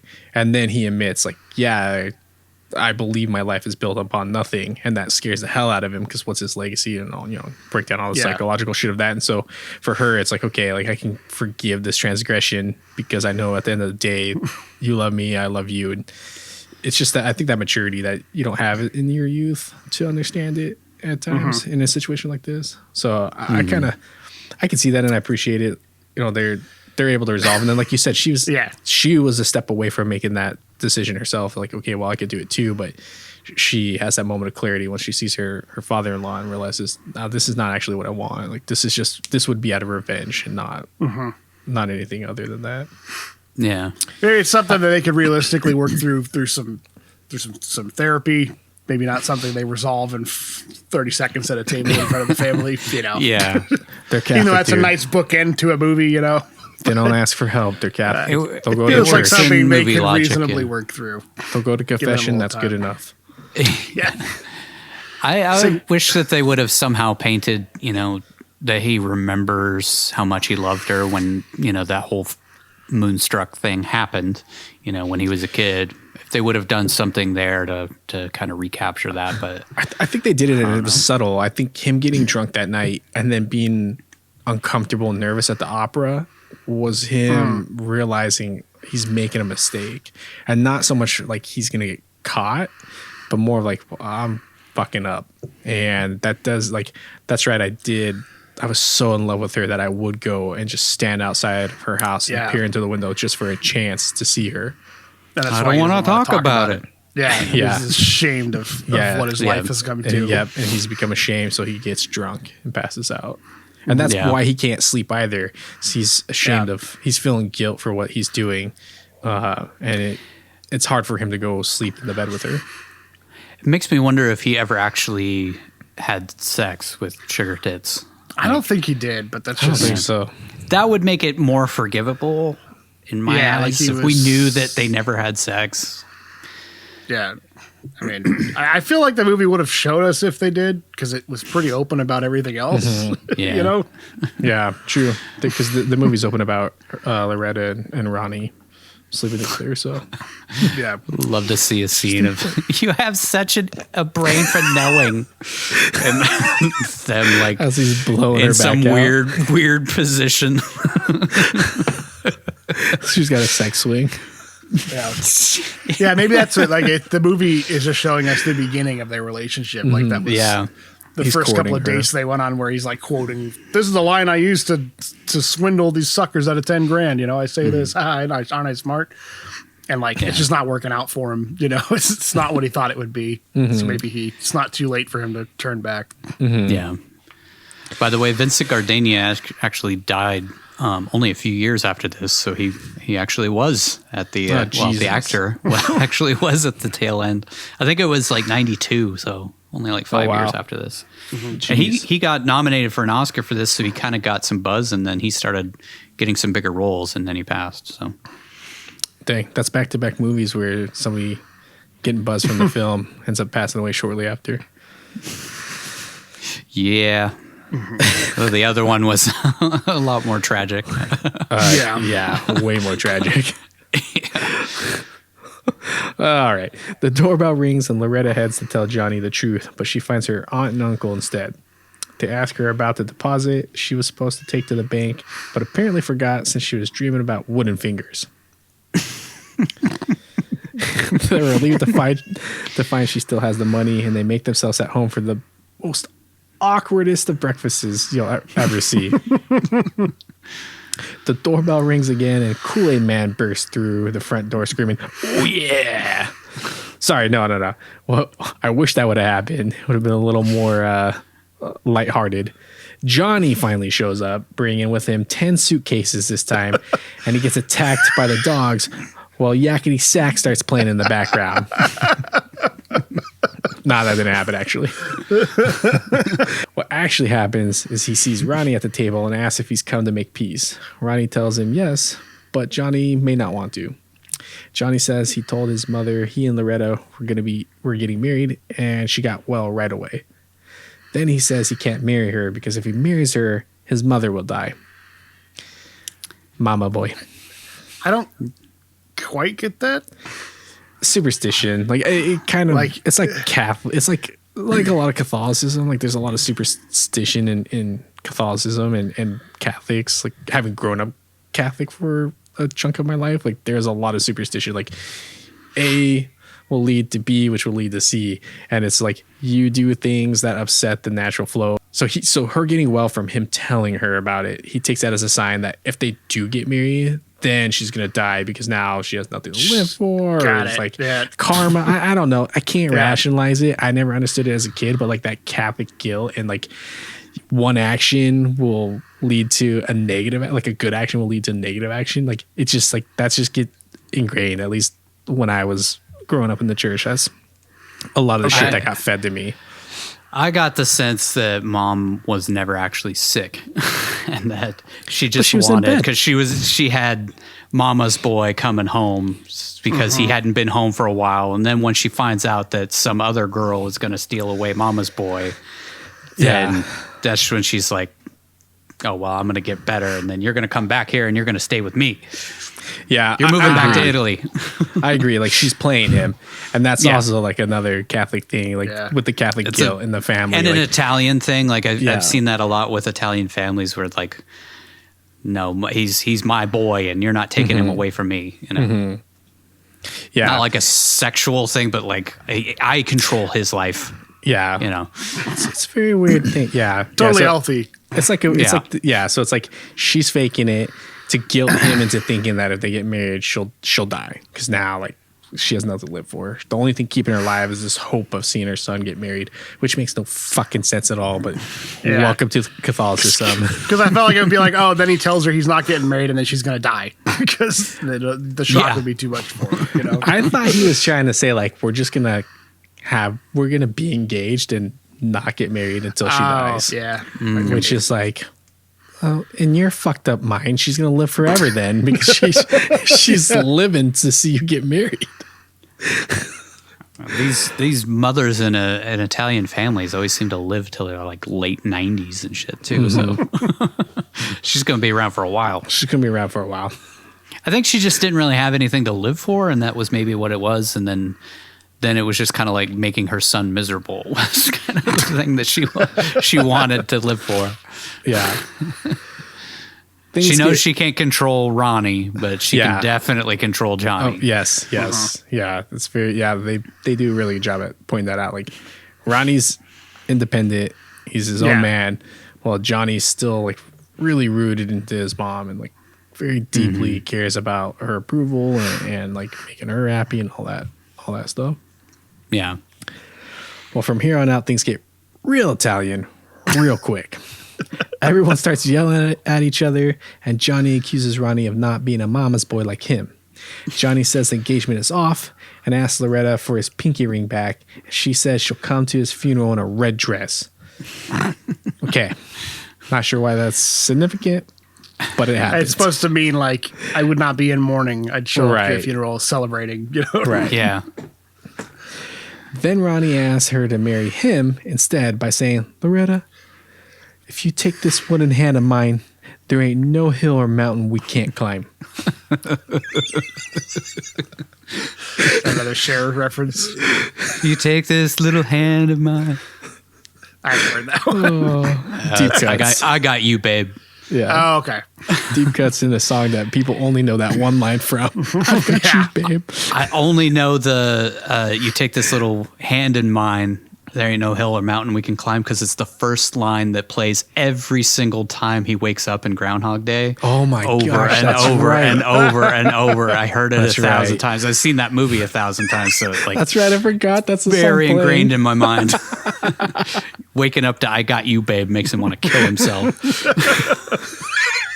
That's which would me too. Every day for 1,000 years or whatever. Same day. I think there's an internet theory that somebody charted out how long he actually was in Groundhog based on all of the stuff he became a master at and how long it would take to master those skills.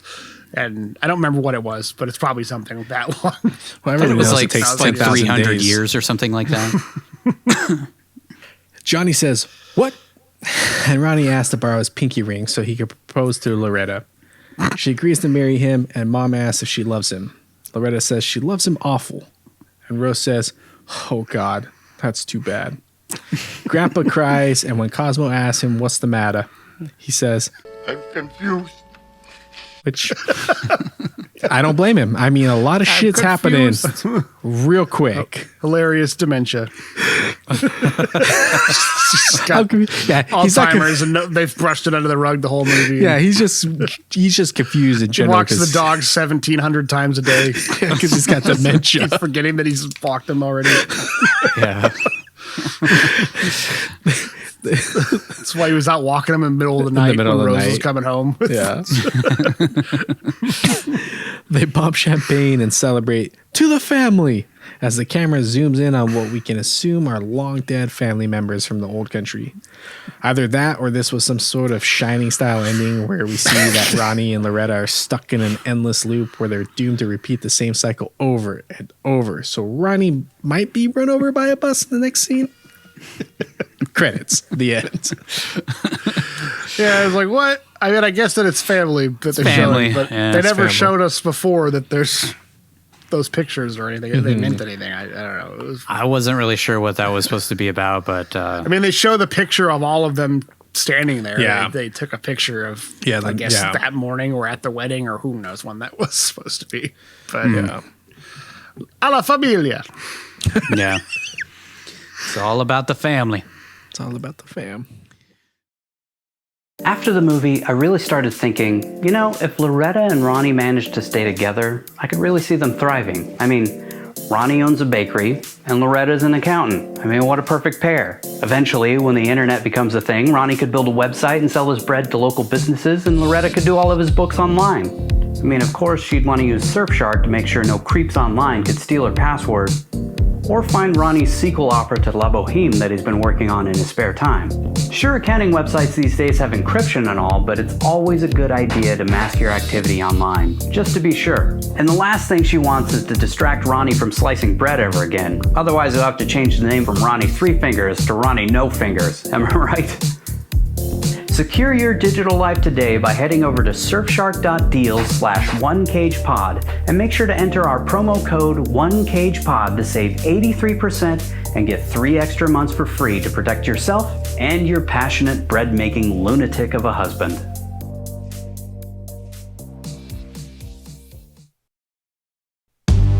We have a Coppola questions before we move on. Coppola questions. We sort of answered this, but do you think Ronnie owns that bakery? I think so, yeah. I think so. Yeah. Because they never really say what Johnny does, although they say he lives in an apartment, not a house. So it's like Johnny's not that wealthy, it seems like. And neither is really Ronnie from watching that. So, and they don't get along well. So I doubt that they're like in the business together since they haven't seen each other for 5 years. So it's probably, I bet that's just Ronnie's bakery. And Johnny never really does get to various business things. Yeah, we never really get the sense of what Johnny does for a living. She says that he worked with her husband before he died. Oh, yeah, that's right, huh? Oh, maybe he did something similar, like he was an accountant or something. How the fuck did he not get hit by a bus? How did her husband end up getting? I mean, this guy can't even fucking walk into a house properly. He can't even button his own pants. How did he make it this long? This is more just a question I had is, do you think Rose would have had sex with Frasier's dad if she hadn't run into Grandpa? And she didn't feel that guilt? Nah, yeah, I think she would have felt it when she got home. Yeah. It was like... Yeah. I think she was just more enjoying the fact that he was charming and into her. I don't think she had any intentions of sleeping with him. Yeah.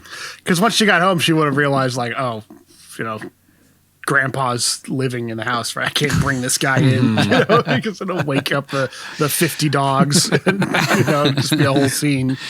The dogs all run in while they're banging on the couch.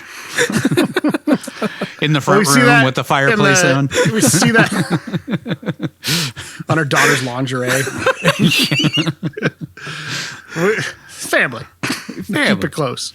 We see that in the beginning when Loretta comes home and all the dogs go ape shit and like run down the stairs and stuff. So presumably, if you've been to a house that has tons of dogs, that usually happens every single time anybody comes through the door. So she probably realized she couldn't bring him home without. Well, I mean, to be fair, he was walking the dogs, so he would have caught them in the act when he got home, which is even worse. Yeah. I guess that makes the ending kind of unrealistic with all those people coming in randomly unannounced. The dogs would have gone apeshit every single time. That would have added more realism to that scene. Shut up, stupid dogs. I'm confused. Why are they barking? I don't have a ton of questions. I feel like everything was pretty well wrapped up. But do you think Loretta and Ronnie will make it, seeing as they've known each other 3 days and he's proposed to her? That's one of my questions too. How long is their relationship going to last? Really? Yeah. If love is blind has taught me anything, they'll make it. This guy flies off the handle off of fucking nothing. This happens repeatedly. He's passionate. He's a wolf. This happens with like most romantic comedies, I think. Like they're always on really short timetables. Like it's like, oh, it's true love after like less than a week of knowing each other. And you know, I don't really know why that is, other than maybe it's because it's a movie logic. It's a movie. So, you know, yeah. But no, I don't think 2 nights of sleeping together is enough to guarantee they're going to have a long and fruitful relationship. Yeah. Mainly because he's like the perfect guy, because like, you know, she waited for love and now she waited again and he was too late. We saw every moment they shared together aside from the banging, but you know, every other meaningful thing they did together, we saw them do it. It's like 3 things. Like it's him threatening to kill himself when she first meets him. It's them calling each other stupid after she force feeds them a rare steak. And then they go to the opera. You know? Yeah. And that's enough, I guess. Or then they have the conversation outside about, you know, he just wants to take her back to his bed and do stuff to her. Yeah. And that's enough. They go to the bar. Yeah. Mm-hmm. I forgot. They have a long history. Yeah. Yeah. Longer than The Bachelor. I don't know, man. I don't think it lasts. Think there's a possibility that she threw away her chance of being a bride, you know? Yeah. Which was what she was really after this whole time. And she walks away from Johnny. Maybe that's if we were to track like the next 3 months of her life, she ends up breaking up with Ronnie after he smacks her in the face, and then she ends up with Johnny again. And then Ronnie and Johnny go back to never seeing each other again. Yes. Yeah. They stole each other's wife from each other. Loretta, what happened to you? You got splinters in your face. Ronnie hit me. Like, why was Loretta, I guess we've sort of answered it, why was she even with Johnny in the first place? Like, they weren't compatible at all. And it was like, maybe just a marriage of convenience. Like she just wanted to settle down with somebody. So she found some other guy who was desperate to settle down with somebody. Yeah. But, you know, their relationship just didn't seem real at all. So I don't even know how it started in the first place. I think it was just that. It was just they, you know, it was the only man who showed her interest. And she was like, well, it's either marry this guy or end up an old maid. So I'll marry this guy, you know, just because he takes care of me and I take care of him and we can just take care of each other for the rest of our lives. Yeah. I don't know. All right. Yeah. Makes sense. She had that nurturing instinct because obviously, you know, like she meets Ronnie and 5 seconds later, she's making him coffee and a steak in his house. Mm-hmm. Yeah. So she wanted somebody to take care of, and Johnny obviously needs somebody to take care of him. Oh yeah. Ronnie not as much, but she can still take care of him and tame the wolf inside of him. Yeah. The only question I had is, what the fuck was with that proposal at the beginning of the movie? He had no ring. Like he's like Baba Boo's gonna come over. I'm gonna wave him over for what? Yeah, there was no. There was for like what? He had the. You know, there was like a ring stuffed in a cannoli or something. Like it was. Just, but there wasn't. He had no ring. I know. Maybe he had the ring and then completely forgot about it because. He's a bumbling idiot. But I feel like once she points out, like, well, where's the ring? He would be like, oh yeah, that's right. It's over here in this. Bobo's got it. Yeah. What the hell was Bobo supposed to do? Like I don't know. Like it made no sense. I think he had told them that he was going to propose, but like, what did they have to contribute to that proposal? Nothing. Some dessert in celebration, like no champagne. Yeah, maybe. That part just confused the hell out of me. Maybe that's it. Maybe it's like bring some champagne over once we are engaged. Like when he waves, it's a done deal type of thing. Bring the champagne to celebrate. I could see that. Still fucking pointless. What's the final tally? Nigel, do you want to hit us with the curse tracker? So this movie was rated PG, so there was not really a lot. There's a total of 4 curses. 1 use of bullshit, 1 use of son of a bitch, or bitch. Yeah, son of a bitch. And 2 uses of Christ as an expletive, not as in the Catholicism way. And that's it. I had 2 honorable mentions for hell, but he's talking about the actual place of hell when he says, I burn in hell with you or whatever that was. So I don't count those, but I noted them, but they're not going to count as curses. So with those 4, that brings our total up to 412 total curses across the movies. It's pretty light. I mean, that's one of the lightest ones we've done so far, right? Yeah. Bringing Out the Dead had 2. Gone in 60 Seconds had 4. PG-13. And then I think the other, like National Treasure, had 0. Willy's Wonderland had 0. Mandy had 0.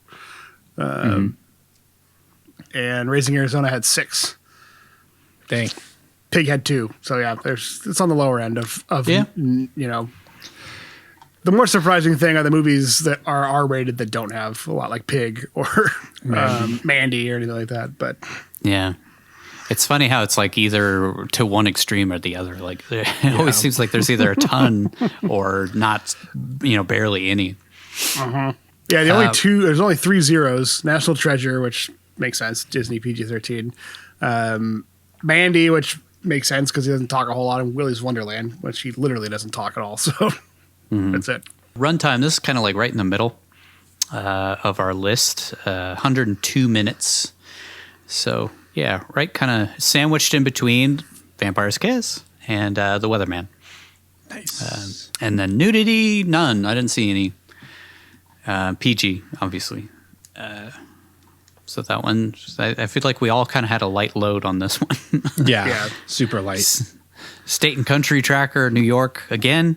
This is now 7 times we've gone to New York, which is, I guess it makes sense. New York and California are our 2 highest. It's always LA and New York, which is going to continue in our next one. We have another California. Budget versus gross. This one made a considerable profit. So $15 million budget with a $122.1 million gross, which brings our grand total to $574.5 million budget with a $1.317 billion gross.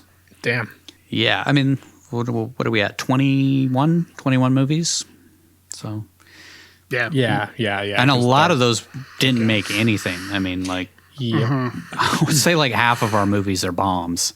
But these few, like, blockbuster style movies. I don't think Moonstruck they were anticipating it doing as well as it did. I think it was kind of a surprise hit, And it's endured incredibly well. I feel like this movie is beloved by a lot of... I feel like it's like housewife humor and housewife romance.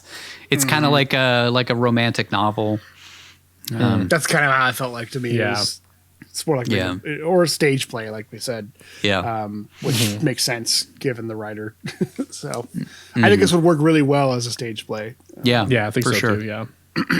Very few set pieces too. So.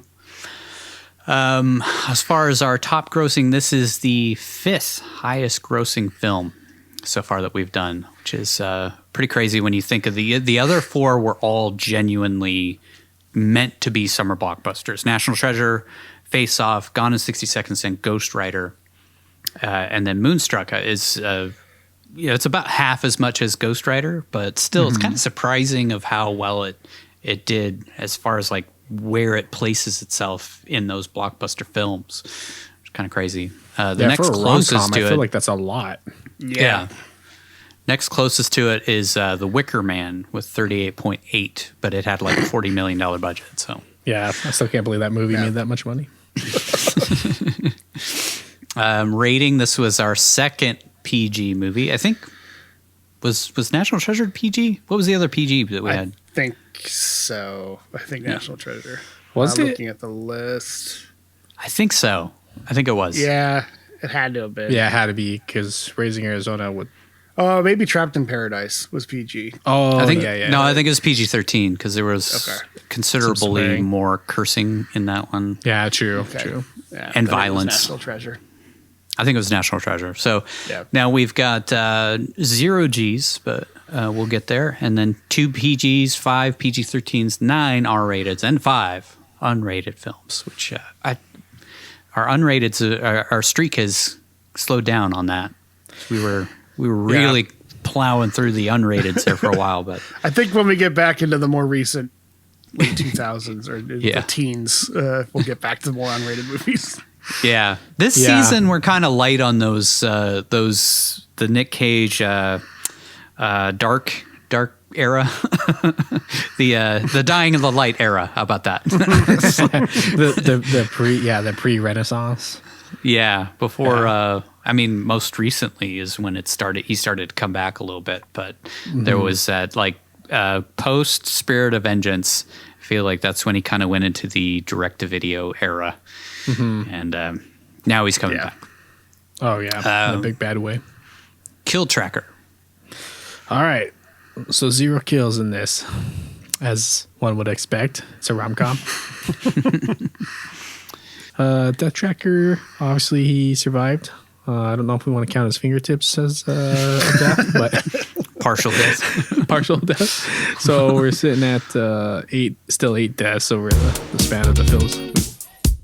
So what did you think? Let's rank this film on the Cageometer. All right, the big question. Vince, where does Moonstruck 1987 rate on your Cageometer? All right. I feel bad.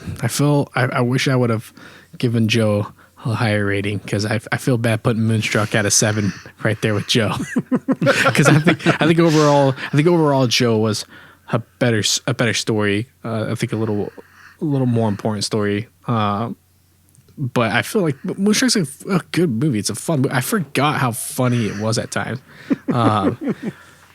Like the first act, I think, is probably the slowest, roughest act of the whole film, and then it starts to find itself, and it picks up. And then I really like Nigel said, and I'll let you elaborate on it more. But it wasn't until that kitchen scene that really I got pulled back in, and I felt like it tidied everything up. And I remember, God, I feel like I watched this movie a lot when I was younger, not on my own doing, but like we had this substitute teacher that would always play movies when she'd take over a class, and this was like her go-to fucking film.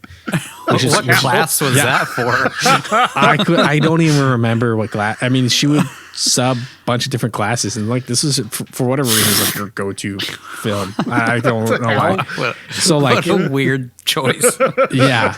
So like I saw it a lot in school when she'd sub. I remember enjoying it, and then I remember watching it outside of school and thinking, oh yeah, that's a funny film. I think now being older and being able to look back on it and kind of see some of the themes that they're talking about, I really do appreciate the story that was being told, and like diving into the depths and psychology of relationships, and all that fun shit that I won't bore everybody with. I really appreciate it. So I give it a 7. I do feel bad that I put Joe on the same level, because I think overall Joe is a little more of an important story, and I wish I would have given it an 8. But I can't turn back time. As far as Cage goes, man, I feel like I don't know. I know this is early on, but comparing, like we talked about, he had Raising Arizona, Vampire's Kids that came out around the time. So it's hard for me to give this anything but a 6, because I feel like he didn't really add anything to the character. Personally, I don't think he did. And maybe that's because his character didn't have a lot to do in it. So maybe I'm being a little too critical there, but I feel like you could have plugged anybody in. They would have fit. I loved him in it. I thought he did a good job, but I don't really feel like he brought anything unique to that character. And, his performance was good. When I compare it to like Raising Arizona or Vampire's Kiss, I feel like it wasn't on par with those performances. And I know Vampire's Kiss gets panned and it's a meme, but listen to our breakdown of it. I think we all agree that he did a really good job at like devolving into that mental state. So I'll give his performance a 6 out of 10. It wasn't awful. It got a little cagey, which I enjoy, but like I said, I think you could plug anybody in. I think you could have plugged anybody in, and the movie still would have felt the way it felt. So I'll get 7 for film, 6 for Cage. All right, Nigel, where does Moonstruck rate on your Cageometer? I'll echo some more of what Vince said about how the first act, I really wasn't feeling it. Like the movie just kind of felt disjointed and a little weird. And I was kind of struggling to figure out why it was even nominated for awards, let alone won anything. I mean, at least winning for act. I can't remember which Academy Awards did it actually win. Was it just the supporting actor Cher ones won best actress, and Olympia Dukakis won supporting for actress supporting actress, and then Vincent Gardenia was nominated for best supporting actor as Loretta's dad, Cosmo. Yeah. Which I like. I guess I'll get into it in my part, but like, like. But I think the acting was pretty good all over the place, or pretty good all over the place. Across the board, the acting I thought was really good, and I think that's what made the movie work ultimately for me in the end. I'll put it at a 7 out of 10 as well. Like it was pretty solid. I'd never seen it before. I didn't have any preconceived notions of it aside from hearing it was sort of award-winning or an award-worthy movie. As far as rom-coms go, I don't really watch a lot of them, but I thought it was a bit more of a mature take than what you normally see in a rom-com, especially for something in the 80s. I thought that the message it was trying to get across about how like life and love are complicated and not, what everybody expects them to be necessarily, but you make the best of it, and you can. It's never too late to have a second chance or to move on with dealing with the cards you're dealt. And I think it worked really well as a series of vignettes about all these different characters, just seeing little slices of these characters' lives, and then how they all relate to each other. Literally, they're all related mostly, but how it all kind of swirls around, and then at the end kind of comes together in that dinner table scene where they all kind of come up and everything gets tied up, really neat, nice and neat. So, yeah, so put a 7 out of 10. It's enjoyable. Good movie. At first, I thought there wasn't really going to be any deeper meaning to anything, but as the movie went on, I realized more about these little motifs and themes that it was trying to show us. And I don't like the love story between Loretta and Ronnie as much as I like just everything else in the movie. I think that's what's keeping me from giving it a higher score. Is it's not as believable to me that these two would be head over heels with each other. I mean, maybe for a fling after 2 days, which. Maybe that's what they're going for with the movie, but I don't feel like it's a love story for the ages type of thing that seems like it should be in those annals of top romantic comedy movies. That it's in. But there's charming parts to it. It's got a lot of humor. It's got a lot of heart with the different characters and acting. It's not overly cynical. It's not overly rosy. It feels realistic and grounded. So it's a good, honest portrayal of how messy love can be in life. So I think it's a valid movie on those merits. For Cage, I'll be a little more generous. I'll give him a 7 out of 10 as well. Especially considering this is one of his earlier roles. I think he did a really good job as being kind of a breakout actor, like we've said. This, Raising Arizona, and Vampire's Kiss, all within like the same year of each other almost. I don't know when he filmed them, but they're all three wildly different performances, different characters. He has a different impression in all of them, and I think he really did make an impression in this movie. Like introducing him the way they did in The Bakery, you're like, this guy's crazy. You can't take your eyes off of him, but he's a little unhinged, but there's something, I don't know if there's something lovable about him like Loretta saw in him, but passion. There's definitely something memorable about him. I think they were like, I don't know, I'm stepping on you a little bit, but I feel like they were going for kind of a Brando-esque, like young Brando was very much like that, very brash and passionate, and like, because he brought so much fury to things, everybody, fell in love with him as a person and as a character in movies.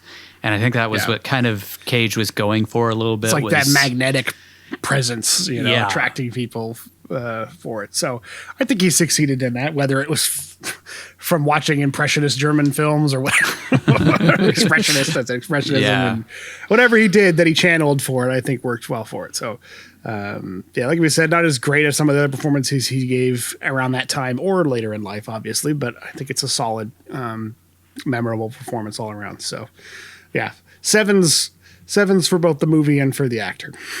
Yeah. For me. On my Cageometer, I had a hard time with this because, like, I didn't really love it the first rewatch because I hadn't seen it in a long time. And I still don't really understand all of the love for this movie because it like really is a beloved film, particularly with women. And maybe that's the problem. Is like I'm not a woman, so I don't really gravitate towards the themes quite as much. And I have a hard time understanding why you would fall madly in love with this psychopath right off the bat. But 6 Academy Award nominations, including Best Picture, which Last Emperor won for Best Picture that year. So maybe that explains it. Like, it wasn't a really like deep year for Best Picture. But then it's like Best Screenplay, Olympia Dukakis winning for Best Supporting Actress. I'm like, I mean, was that an Oscar-worthy performance? I don't know. And then Cher winning for Best Actress. Like, I don't know, man. Like, it's a good movie. It's a solid movie, and I'm not knocking it, saying that it's a bad movie. I'm just saying, like, is this one of the greatest movies ever made? I don't know. Not to me. Maybe it's a reflection of the time that we just can't appreciate because we weren't. Could be, we weren't adults at the time, or cognitive enough to really understand. In my case, a lot of times freaking alive. I think Oscar movies sometimes are that. It's just like it was the perfect movie for the time. For the time, and if you're not in that time, maybe you don't understand it quite as well. Yeah, I do think there's an element to like it does something that maybe not a lot of rom-coms did at the time, like giving an honest portrayal of relationships, which in and of itself could be enough to get the Academy interested in. We need more movies that do something like this, that portray things in a realistic way. And were there a lot which now we sort of take it for granted because movies have trended more realism as time goes on and we're more used to it. But so maybe us watching it now are like, what's the big deal? Right. It was a very campy period of films back then, like the 80s in general. There was just a lot of like campy portrayals of love. Yeah. I mean, think of all the John Hughes films. And I mean, like up until this film, were there like mature female-led rom-coms? Because I mean, when I think of female-led rom-coms in the 80s, it's John Hughes, it's Molly Ringwald, it's like we talked about Pretty Pink, 16 Candles, like those types of films, which really were specific to youth and like the young adult and coming of age and coming into your sexuality and all that shit. So I don't know. Maybe like I said, maybe we just don't have the perspective to really understand how this fit at that time to speak for the time that it was taking place in. Yeah. I think there were like all those Streisand-led films at that point, and I don't know. I'm not really sure. Barbara Streisand. Yeah, me too. I think that's another thing. It's kind of like, those people who were like big heroes to women, but not necessarily to men. And I don't know, I think maybe our perspective of this movie is different than it would be if we were a woman, and particularly maybe a middle-aged woman in the 80s. But yeah, I gave it a 7 as well. It's an enjoyable movie. It's solid. It's a weird movie. It's very strange at times. And the love affair between her and Ronnie felt forced in my mind. I just didn't really feel like they had a connection that I really believed. Even towards the end, like I was just kind of like, from the beginning I was like, why is this 40-year-old interested in this 20-year-old, And then if you just try and like suspend your disbelief a little bit and you just think of them as two people falling in love, it feels a little more natural. But like, it's just a strange like relationship between them. And then also like, why did you make Dana Aiello and Nicolas Cage brothers? Like, I mentioned this offline. To heighten that difference, really stretch that difference. I between guess the two. And she's a woman who's got some kind of attraction to both ends of the spectrum. Old and stable but not so exciting versus youthful and dangerous, fierce and unpredictable, and that wolf spirit of the wolf inside of him or whatever, and that resonates more with what she actually wants, in life or at that age. I mentioned this offline, but Nicolas Cage now is only 4 years older than Danny Aiello was in this movie. So it just feels really strange to have like a 54-year-old man and a 23-year-old be brothers, that one woman who is right in the middle of those two age groups going after. It felt really strange. And then she doesn't, I mean, she seems youthful enough in her portrayal and stuff. Yeah. She mentioned she's 37 and she's got gray hairs and stuff, but I don't know if it's the plastic surgery or just, Cher as a person maybe was more youthful or had the more youthful vigor or whatever. So, or maybe it's just that last gasp of youth, like you hit the end of your 30s and you feel like, it's not too late to have one last fling, step back into what I was like in my 20s before, until you turn into Johnny, or her dad or whatever, or her mom. Yeah, kind of like trying to recapture your youth, which I think is really what they were trying to go for. Was like, she's not old, but she feels old, and she feels like life has passed her by. But then somebody comes along and reminds her that no, she still has that fire within her, and she is still young and can still be that person and be passionate and find love again. As far as Cage, I waffle back and forth between a 6 and a 7 on this one, because I feel like the first time I watched it, when I just was watching it, when I do these things, I watch it unencumbered by having to take notes or anything like that. I just watch it to enjoy the movie, and then I give my impression of the movie from that. But then when I do the breakdown, I go scene by scene by scene, and I feel like I gained more of an appreciation for his acting in the breakdown than I did the first time around. The first time around, it felt very unconnected. His performance from one scene to another felt very different. He felt like different characters at different times. And watching it, breaking it down scene by scene, I feel like he basically is showing a very real portrayal of a kind of fiery Italian person. It's like, he's a kitten in the scenes where he doesn't feel, like he has to be passionate, and then he's just, a wolf in the other scenes. And I think that was what they were kind of going for, was that he is that crazy guy, and she comes along and suddenly he's tamed back to being, the person that he was before he lost his hand. So he's been this angry, bitter kind of, bitter, for lack of a better word, a person that didn't feel like he deserved love because he's disfigured, and of course she comes along and is like, that's ridiculous. Of course, you're still young, you're handsome, you have everything going for you, you own your own business, I guess. I don't know about the own business, but obviously he's a man of he's deeply passionate. He loves the opera, so that he's, and he points out a painting when they're there. So obviously he's educated, and he's smart in a way that she's smart, whereas Johnny is not. Johnny's kind of an idiot in everything that we see him in.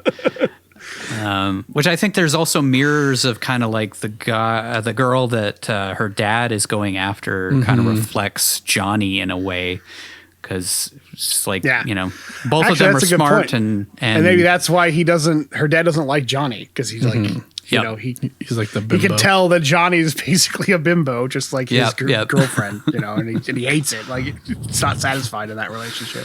Mr. C, you got good smarts. Maybe it's his way of warning her away from going to marry a guy like that, because he sees that she'd be miserable, because he's miserable about it.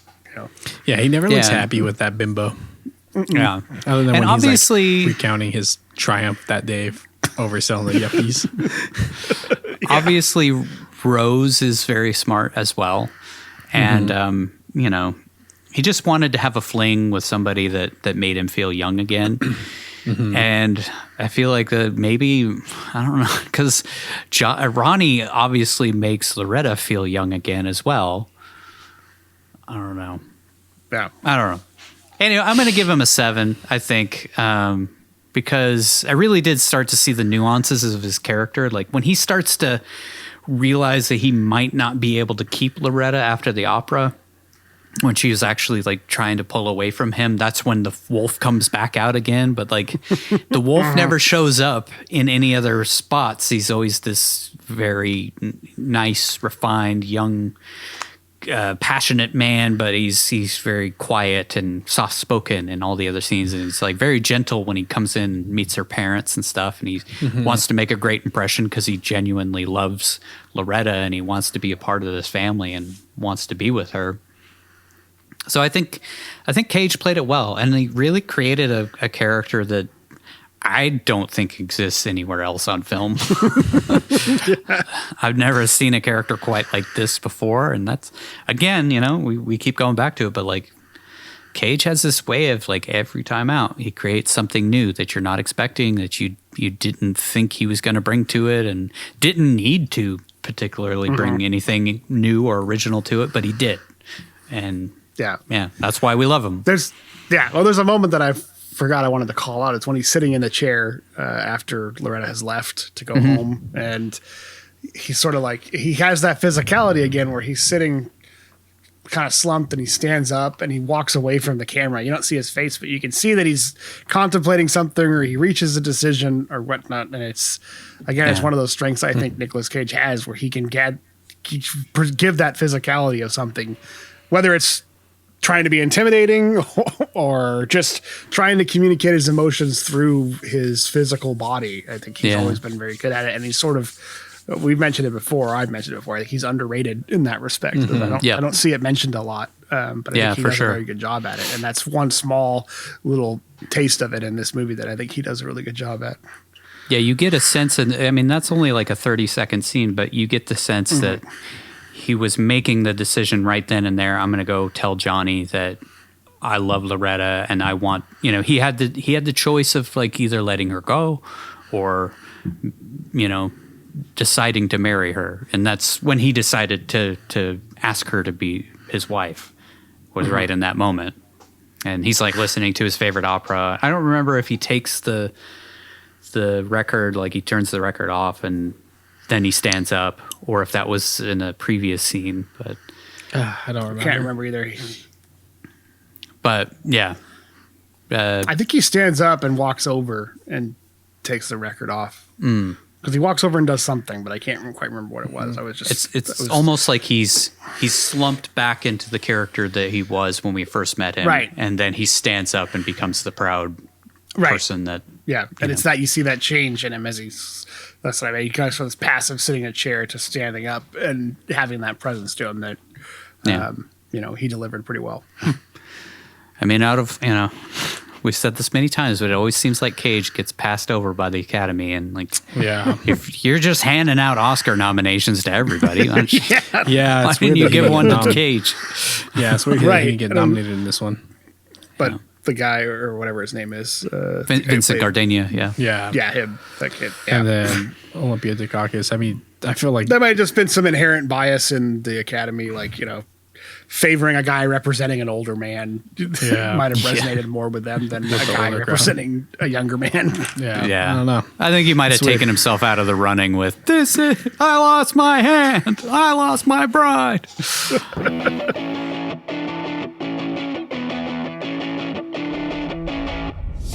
Here it is, the moment you've all been waiting for.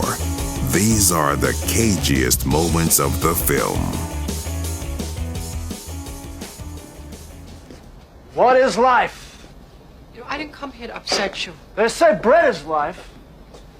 And I bake bread, and I sweat and shovel this stinking dough in and out of this hot hole in the wall, and I should be so happy. Huh, sweetie?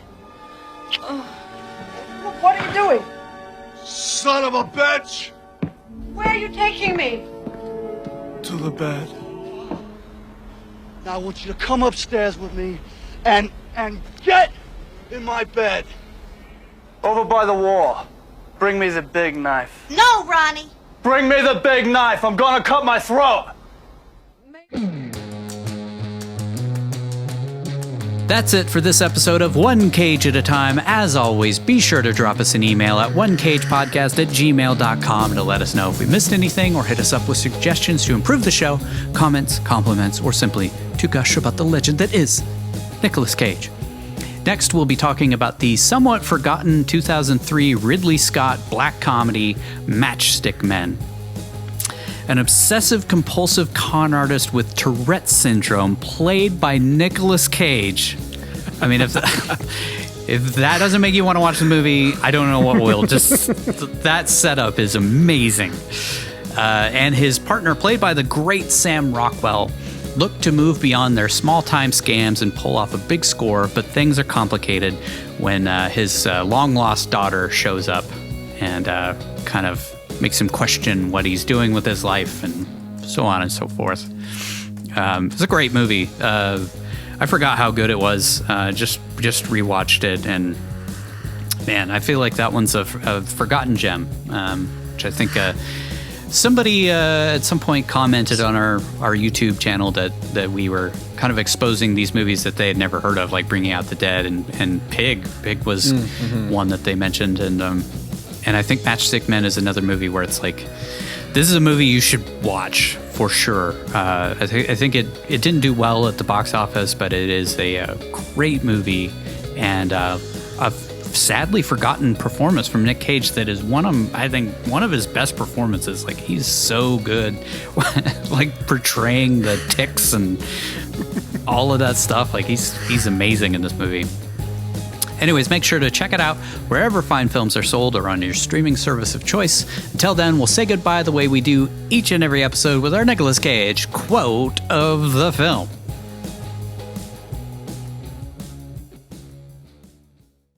I lost my hand! I lost my bride! Johnny has his hand! Johnny has his bride! You want me to take my heartbreak, put it away, and forget? Thanks for listening to One Cage at a Time. Visit us online at onecageatatime.com or follow us on the social media platform of your choice for more Nicolas Cage goodness. Don't forget to like and subscribe to our YouTube channel, and if you really like the show, become a member of our Patreon, where you can download unedited and ad-free episodes, as well as listen to our follow-up show, Back Into the Cage, where we re-examine each movie to discuss what we missed the first time around, answer listener questions, and wax poetic about the man, the myth, the legend that is Nicolas Cage.